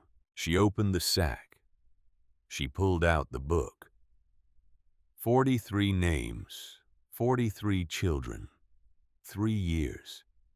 Silas Brackett has been signing apprentice papers on county orphans and selling them to the Hollister Ranch and the Brickworks and the Henson Place for $40 a head. Sheriff Roman Brackett, his own blood brother, has been signing off on every paper. They split the money. The silence got worse. "This child here," she put a hand on Hattie's shoulder. "This is Hattie Mae Whitfield, 12 years old. Her folks died of cholera 3 summers back. Brackett signed her into the Hollister Ranch where they whipped her bloody. She got out. Caleb Thornwood found her under the old wagon bridge in Wednesday's storm. And tonight, while you and I were eating supper, Silas Brackett sent 2 armed men out the South Trail. They have taken Caleb Thornwood up to his own cabin. And as God is my witness, if we do not ride out there in the next half hour, that man is going to die for the sin of pulling a child out of a flood." Nobody spoke. Asa Pemberton spat into the dust. "Effie, you got proof of them papers. I got every name, and every date, and every signature copied in this book." A man near the back shouted, "Sheriff!" "The sheriff is in on it, Earl. You hear me? The sheriff is his brother." Reverend Tate stepped up beside her. "Friends, I have known Mrs. Cromwell 22 years. She has not lied in my hearing once. If she stands here at this hour with this book and this child, then it is true. And if it is true, then every soul in this town has a choice to make tonight that we will answer for." Asa Pemberton reached down and pulled the lever on his rifle. "I'll saddle up." "Asa." "Effie, I rode with Hayes in '54. I've been waiting for somebody to ring a bell about Silas Brackett for 2 years. Quit talking. Get me my horse." The blacksmith stepped forward. "I'm with Asa." The feed clerk. "I'm coming." The 2 cowhands from the saloon, eyes red, looked at each other and shrugged and stepped forward. A woman near the front. The schoolteacher. Miss Cordelia Pruitt said quiet, "My nephew was at the Henson place last winter. He wrote me a letter I burned because I was scared of it. I'll come." One after another. 11 men. 3 women. Reverend Tate. Asa Pemberton in the lead. The riders went south out of town at a hard trot. They went without a sheriff, and they went without a warrant, and they went every one of them knowing it. Up at the cabin, Caleb sat in his own chair. His hands were tied behind it. His mouth was bleeding from where the older man had hit him when they brought him through the door. Brackett sat across the table, easy, the lamp between them. Mr. Thornwood, You know why I'm here. I expect I do. Where's the child? Don't know what child you mean. Brackett smiled. He did not look angry. That was the worst of him, Caleb thought. He looked like a man at a card table holding a hand he liked. Mr. Thornwood, let us not insult each other. I saw the mare behind Cromwell's this morning. I am not a stupid man. Never said you was. Where is she? Couldn't tell you. Brackett sighed. Wyatt. Wyatt came around behind the chair and hit him in the kidney. Caleb made a noise. He did not yell. He had been hit in the kidney before. He had been hit in the kidney by men who knew how to do it better than Wyatt did. He spat blood on the floor. He looked up at Brackett. Brackett, you've been doing this 3 years, selling children, 43 of them. Brackett went still. Where did you get that number? From a book, a real long book, with all your signatures in it. Brackett's face changed. For a half-second, the easy man at the card table was gone. And what was under him was something different. Something that had been there all along, and Caleb saw it. And saw with great clarity exactly how many people Silas Brackett had probably killed in his life. Doyle. Yes, Mr. Brackett. Ride to Cromwell's, now. Bring me that book. Bring me the woman. Yes, sir. Doyle left. He got about 200 yards down the road. He met 14 riders coming the other way at a trot. He pulled up. Asa Pemberton pulled up. For a long second, nobody moved. Then Doyle went for his pistol. He was not faster than a man who had ridden with Hayes. The single shot rolled across the country like thunder. Inside the cabin, Brackett heard it. He went to the window.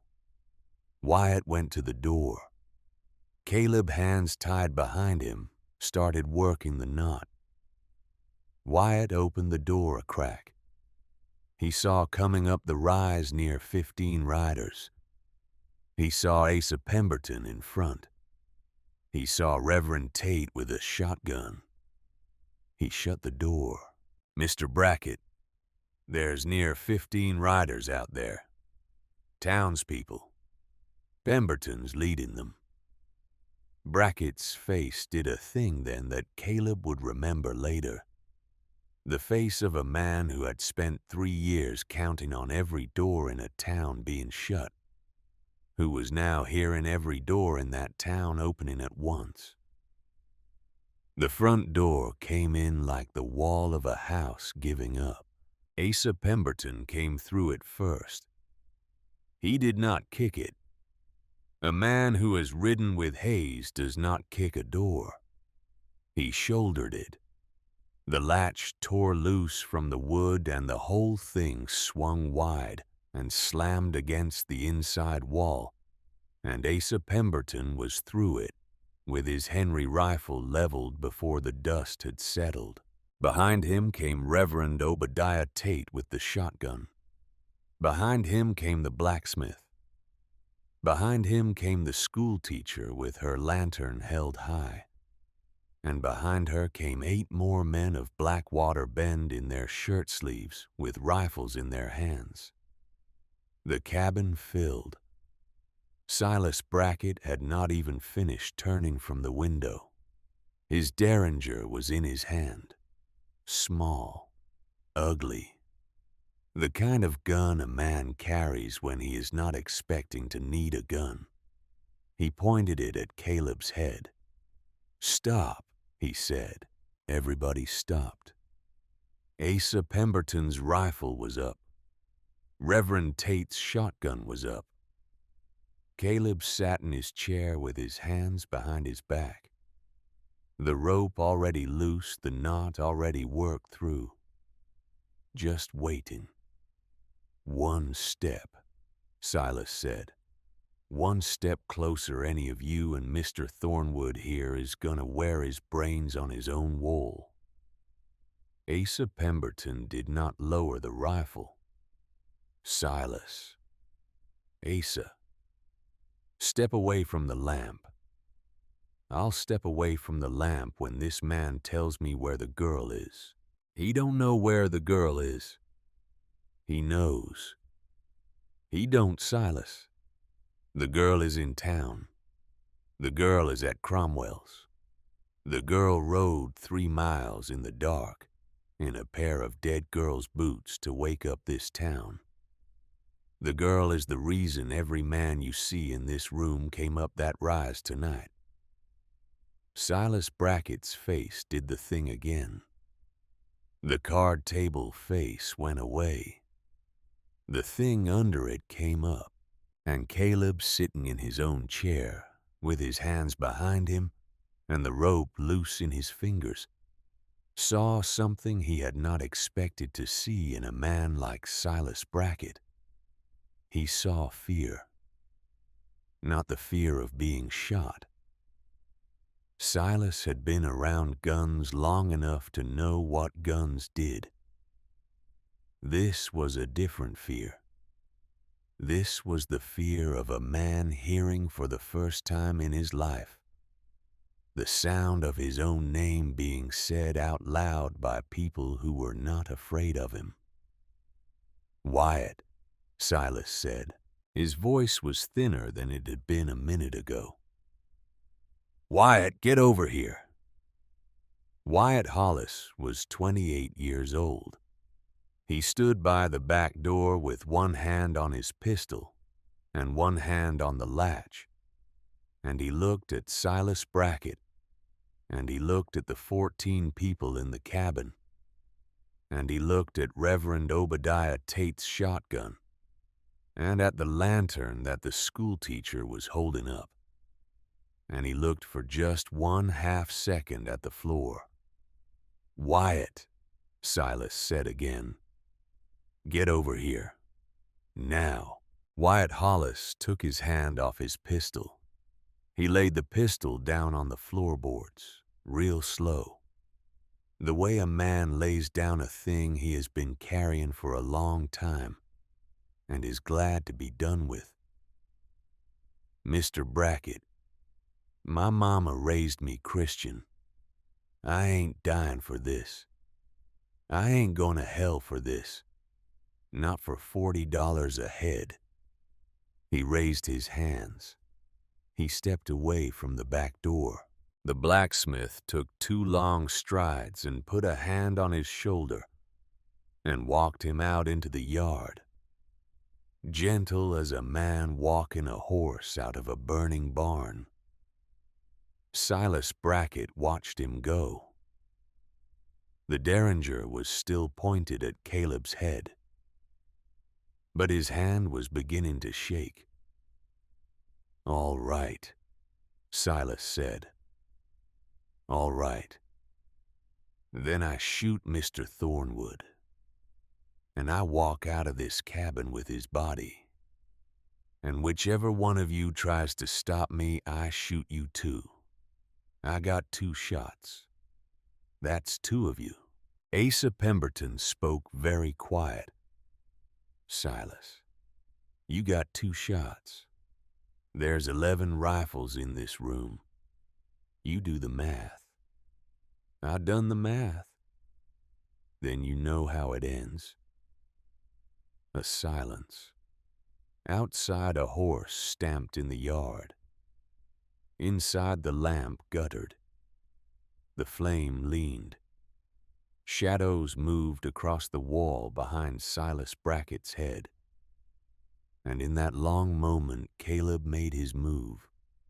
He did not stand. He did not yell. He brought his knees up under the table and he kicked. The table went over. The lamp went with it. The glass shattered. The oil spread.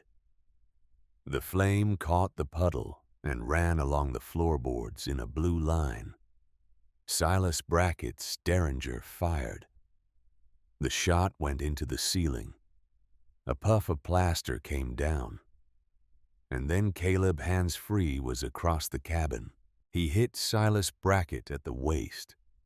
They went down together. They went down into the spreading oil and the climbing flame, and Caleb's hand closed on Silas's wrist and twisted, and the Derringer dropped, and Silas got one good punch into Caleb's jaw. And Caleb did not even feel it. He pinned the man to the floor. He drew his fist back.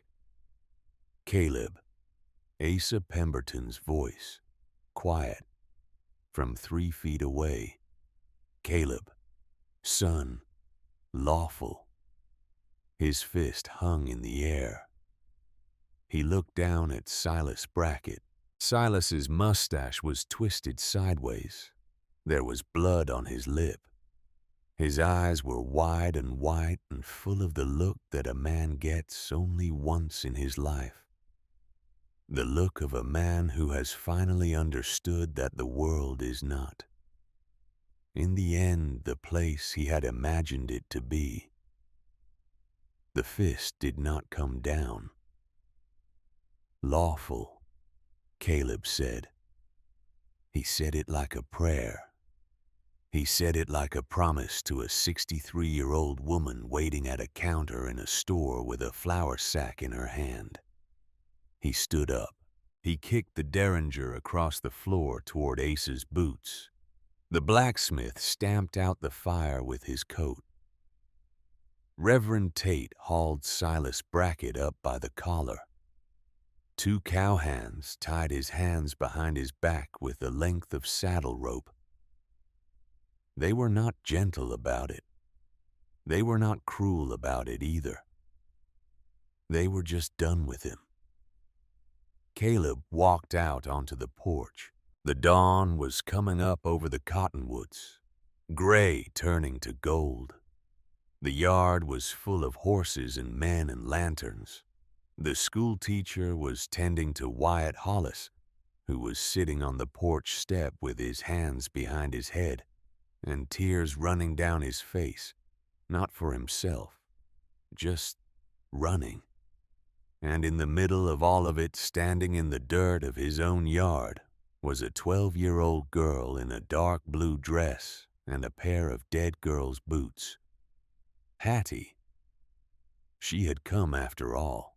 She had ridden behind one of the cowhands. She had not asked permission. She had just come. She walked across the yard to him. She did not run. She walked the way a person walks when they have decided that running is something other people do. She stopped 3 feet from him.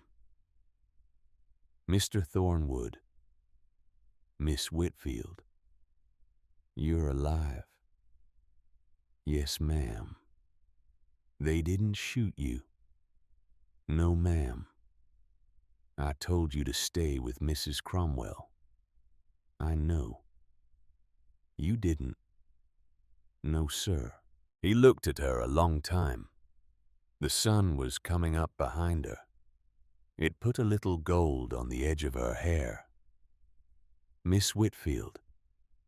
Yes. I am glad you didn't.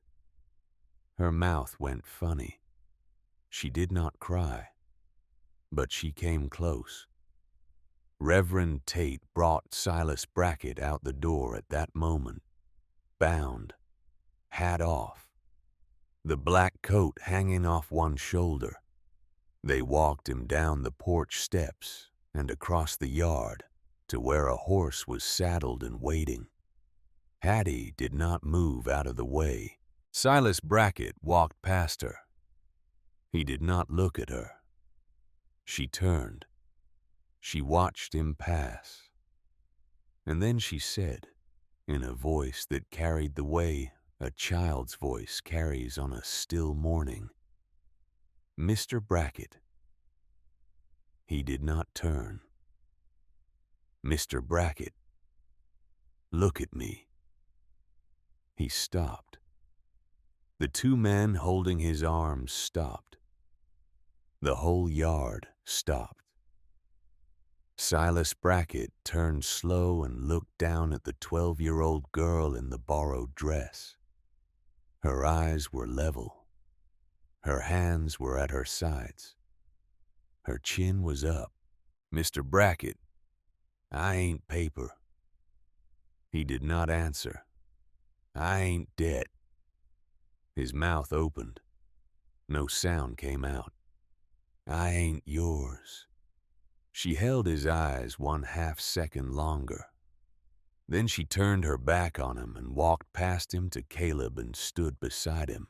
And Silas Brackett, the man with papers, the man with a brother for a sheriff, the man who had owned 43 children in 3 years on the strength of a signature, was led away across the yard by men he had spent 10 years pretending did not exist. They rode out for the brickworks at sunrise. Caleb went up at the head. Hattie rode behind him on Juno, both her arms around his waist now. Not 3 inches between, not 3 feet. Asa Pemberton rode beside him, Reverend Tate behind. The schoolteacher with her lantern still lit, even though the sun was up. 14 riders. A wagon at the rear with 2 men in it. Silas Brackett tied across a saddle.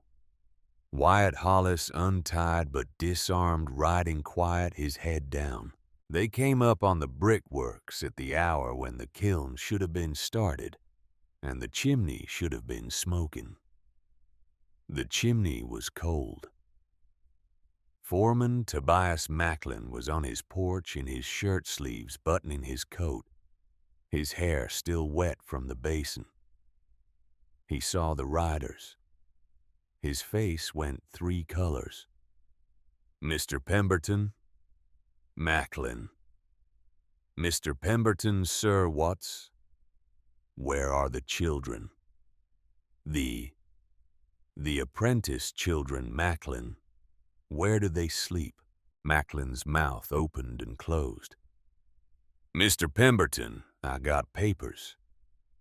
Asa Pemberton lifted the Henry rifle 1 inch, just 1 inch. The barrel was steady. "You open that shed in the next 10 seconds, Macklin, or I am going to come down off this horse and open it myself. And you are not going to like which way I open it." Macklin got the key. The shed sat at the back of the yard, low, long. 2 windows boarded over. A padlock on the door the size of a man's fist. Hattie was off Juno before Caleb could reach for her. She walked across the yard. She stood at the shed door while Macklin's shaking hands worked the lock. The padlock clicked open. The door swung wide. 6 small shapes sat up at once out of the straw. Children, boys and girls, faces dirty, eyes wide. Hattie stepped inside. Levi. A long pause. A small voice, thin, disbelieving. "Hattie." A boy stood up out of the straw, 9 years old. A cowlick at the crown of his head, a sore on his cheek that had not healed. He took 1 step toward her, then another. Then he was across the shed and into her, and she had her arms around him and her face was in his hair. And she was making a sound that was not crying and not laughing, but something else. The sound a person makes only once in a life. "You're alive?" he whispered. "I'm alive, Levi. You came back." "I came back," I thought. "I know what you thought. I'm here." He pulled back. He dug in his trouser pocket. He brought out a small, smooth river stone. "I kept it," he said. "I kept it for you. You said it was a wishing stone. I kept it." She took the stone from his hand. She closed her fingers around it. She did not say anything. She did not have to. Caleb stood in the doorway. The other children sat in the straw watching him. A small girl with red hair, maybe 7, stood up. She walked to him through the straw. She stopped in front of him and looked up. "Mister, you ain't gonna sell us, neither are you." He closed his eyes 1 second. "No, ma'am. I promise." She raised her arms. He picked her up. She weighed about as much as a sack of flour. She put her face against his neck. She did not say another word. He carried her out into the morning. The Henson place gave up 2 more children without a fight. Old man Henson had been drinking when they rode up his road. He saw 14 riders and a wagon full of children. And he did the only sensible thing a drinking man can do. He sat down on his porch step and put his face in his hands. Finian Pruitt came out of the barn with straw in his hair, and Miss Cordelia Pruitt was off her horse so fast she almost fell. And the boy ran to her and she caught him, and they did not say much. They did not have to. The Hollister Ranch was worse. Jerry Hollister was waiting on his porch with a rifle. 40 years of standing in the dirt of his own ranch and never once losing an argument. He raised the rifle as they came up the lane. "That's far enough." Asa Pemberton pulled up. "Jerry, Pemberton, you bring 14 riders onto my place at sunup, you better have papers." "I got better than papers. I got Silas Brackett in irons. I got a book of 43 names sworn out to half the town of Blackwater Bend. I got a federal marshal riding from Austin who will be here in 3 days. And I got a 12-year-old girl on that horse right there who will, in front of a judge, tell what she lived through on your property." Jerry Hollister did not lower the rifle, but his hand on the rifle began to shake. And then from the bunkhouse behind him, the door opened. A young man stepped out. Hired hand. 22 maybe. Caleb did not know his name. He had his hands open and held out away from his sides. "Mr. Hollister." "Boy, you stay where you are." "Mr. Hollister, sir. I ain't shooting nobody over them girls.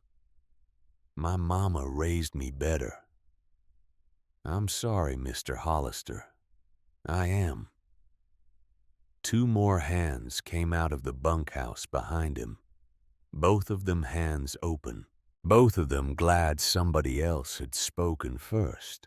Jerry Hollister stood on his porch for a long second with a rifle in his hand and a ranch behind him, and 40 years of being right looking him in the face. He lowered the rifle. He set it down on the porch step. "Take them," he said.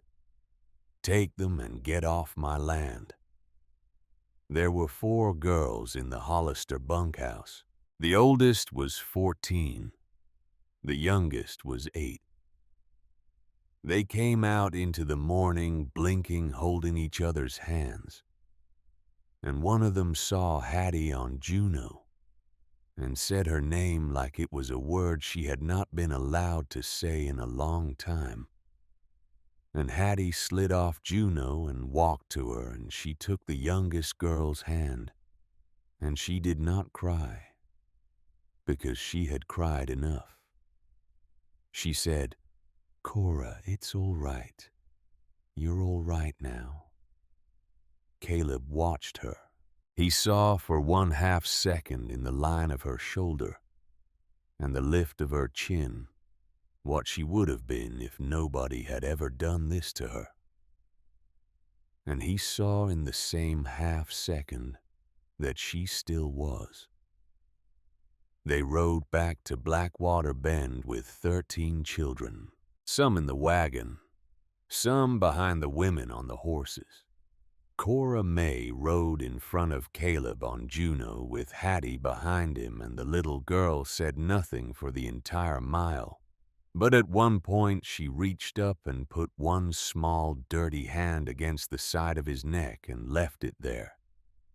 And Caleb did not move and did not breathe and did not let his face show one single thing he was feeling. The town was waiting. Word travels in a small town the way fire travels in dry grass. The bell had rung at midnight.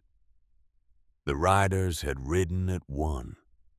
By sunup, every soul in Blackwater Bend knew.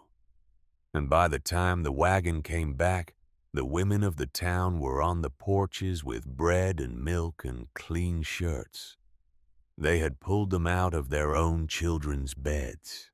The men were standing in the street with their hats off. Effie was on the steps of the store. Hattie slid off Juno. She walked across the dirt to Effie with Levi's hand in hers. "Mrs. Cromwell, this is my brother." Effie came down off the step.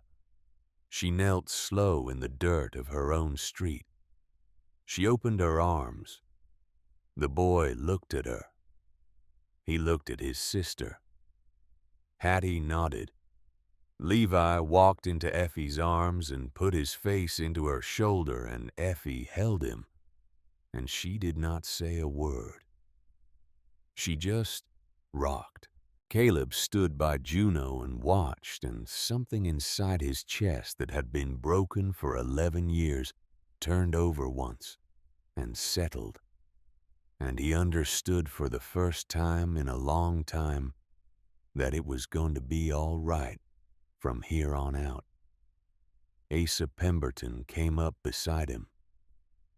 Thornwood, Sheriff Roman Brackett, rode out of town 2 hours ago, South Road, toward the border.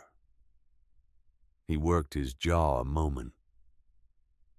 "Asa, let him go." "Thornwood, let him go, Asa. The marshal will find him or he won't. A man like that running for the rest of his life with a star in a saddlebag, he can't ever pin on again. I'd as soon let him have it." Asa considered. He spat once, mild. "All right, son."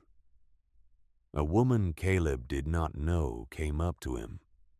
She was about 50, gray streaks in her hair, a clean shirt folded over her arm. "Mr. Thornwood, this was my husband's. He passed in 83. It's about your size. Ma'am, my boy's name was Daniel. He was at the brickworks last winter. Macklin told me he fell. I never believed him. I never said a word. Take the shirt, Mr. Thornwood." He took it. "Yes, ma'am. Thank you." She walked away. He stood with the shirt over his arm for a long while.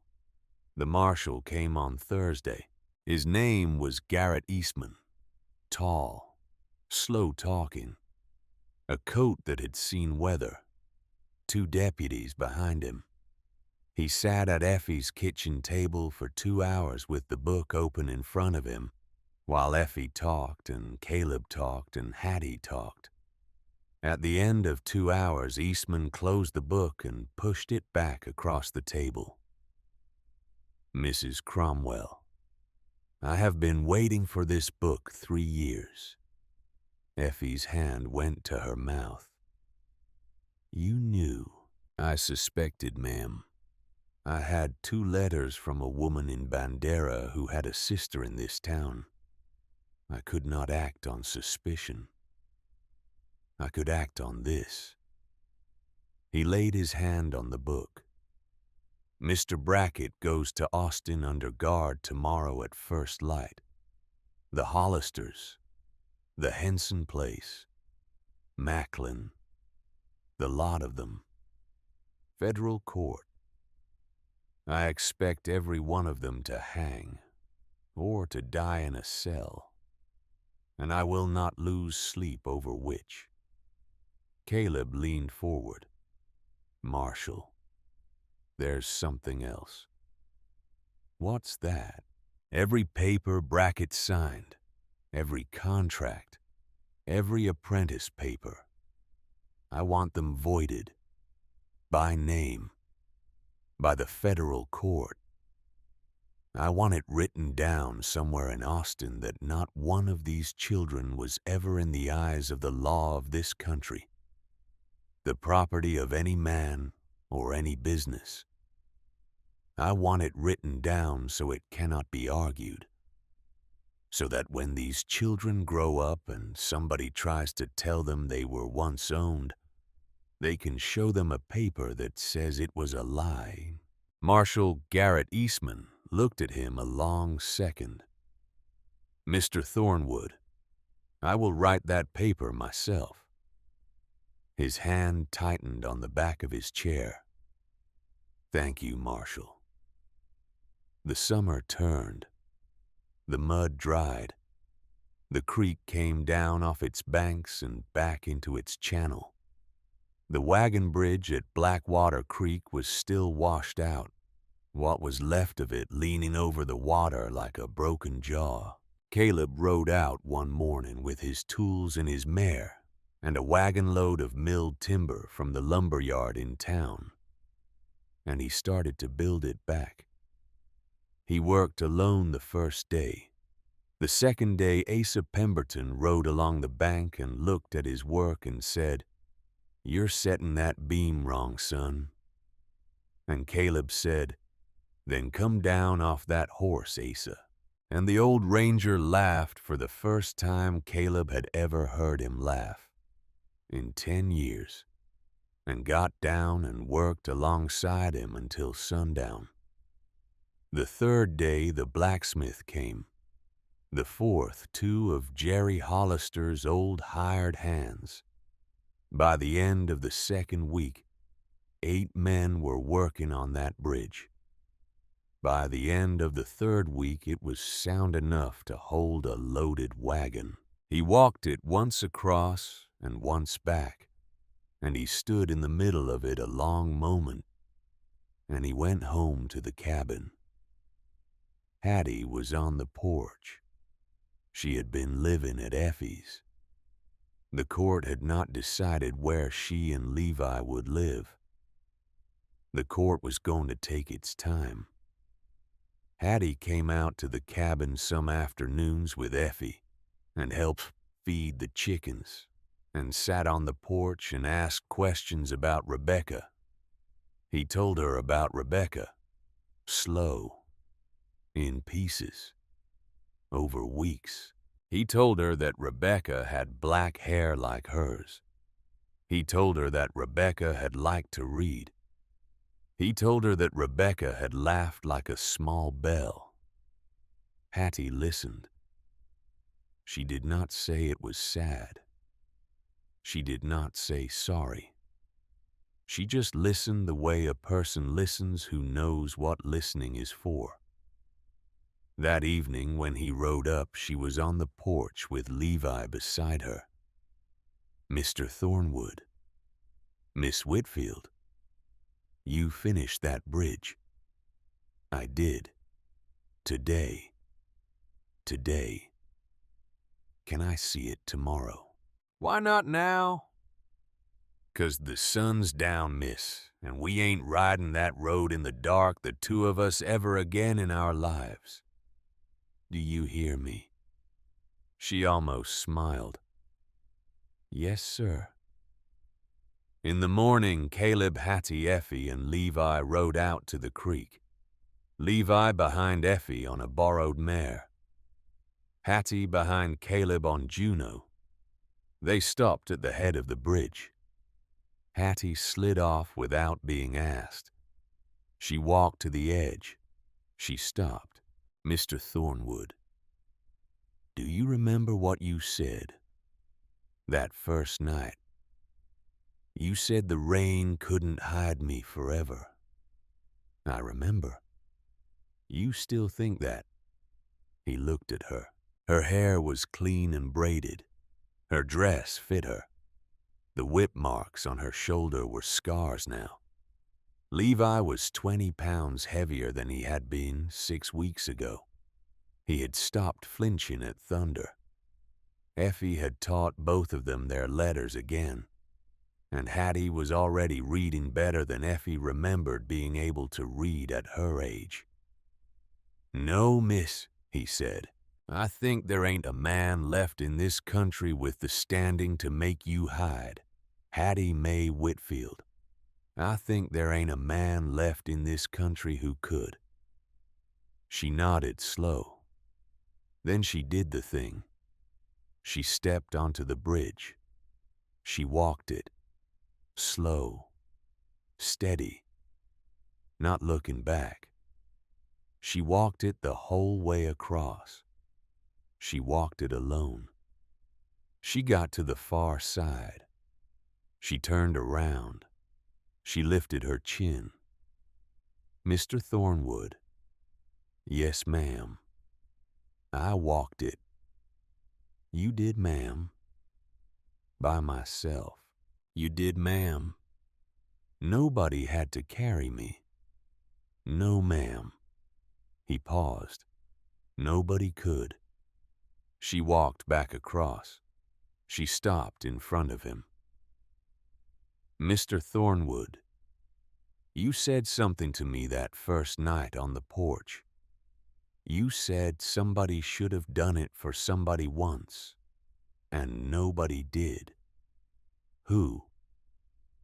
He looked at the water. He looked at the bridge. He looked at the small girl in front of him in his sister's boots. My sister, he said.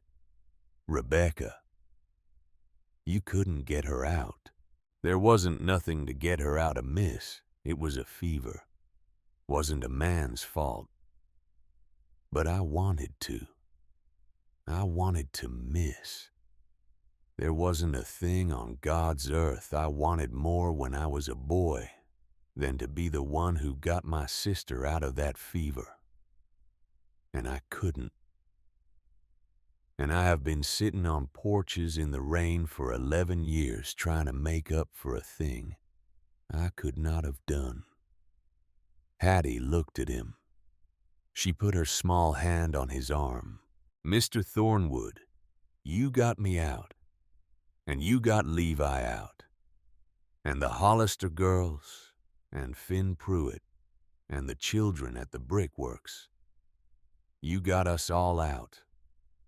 So you can stop now. She squeezed his arm. You can stop sitting on porches. He worked his jaw. He looked at the bridge. He looked at the small hand on his arm.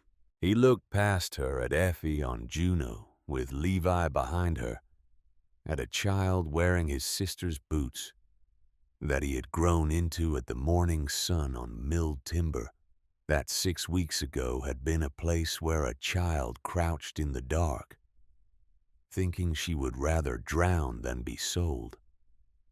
All right, Miss Whitfield. All right, Mr. Thornwood. You hungry? Yes, sir. Effie's got biscuits at the cabin. I know it. Race you back. She laughed. It was the first time he had heard her laugh. She ran for Juno. He came up behind her slower, and Effie was watching with eyes that were wet, but not sad. And the morning was on the new timber of the bridge, and the country was for the first time in a long time holding still. Caleb Thornwood had been a man who hid. He was not anymore. Effie Cromwell had been a woman who waited. She was not anymore. Silas Brackett had been a man with papers. He was not anymore. And Hattie Mae Whitfield, 12.5 years old, in a dress that fit her, and a pair of dead girl's boots that she had grown into, had been called by a man with a contract in his coat pocket, a piece of property. She was not, and she would never be again under the sun the property of anyone. She was free. If this story moved you tonight, share it with somebody who needs to hear it. Tell your brother. Tell your father. Tell the man at the diner who looks like he has been carrying something heavy for too long. Because somewhere on this country tonight, a child is hiding under a bridge, and she is waiting for somebody to come back. Don't let her wait forever.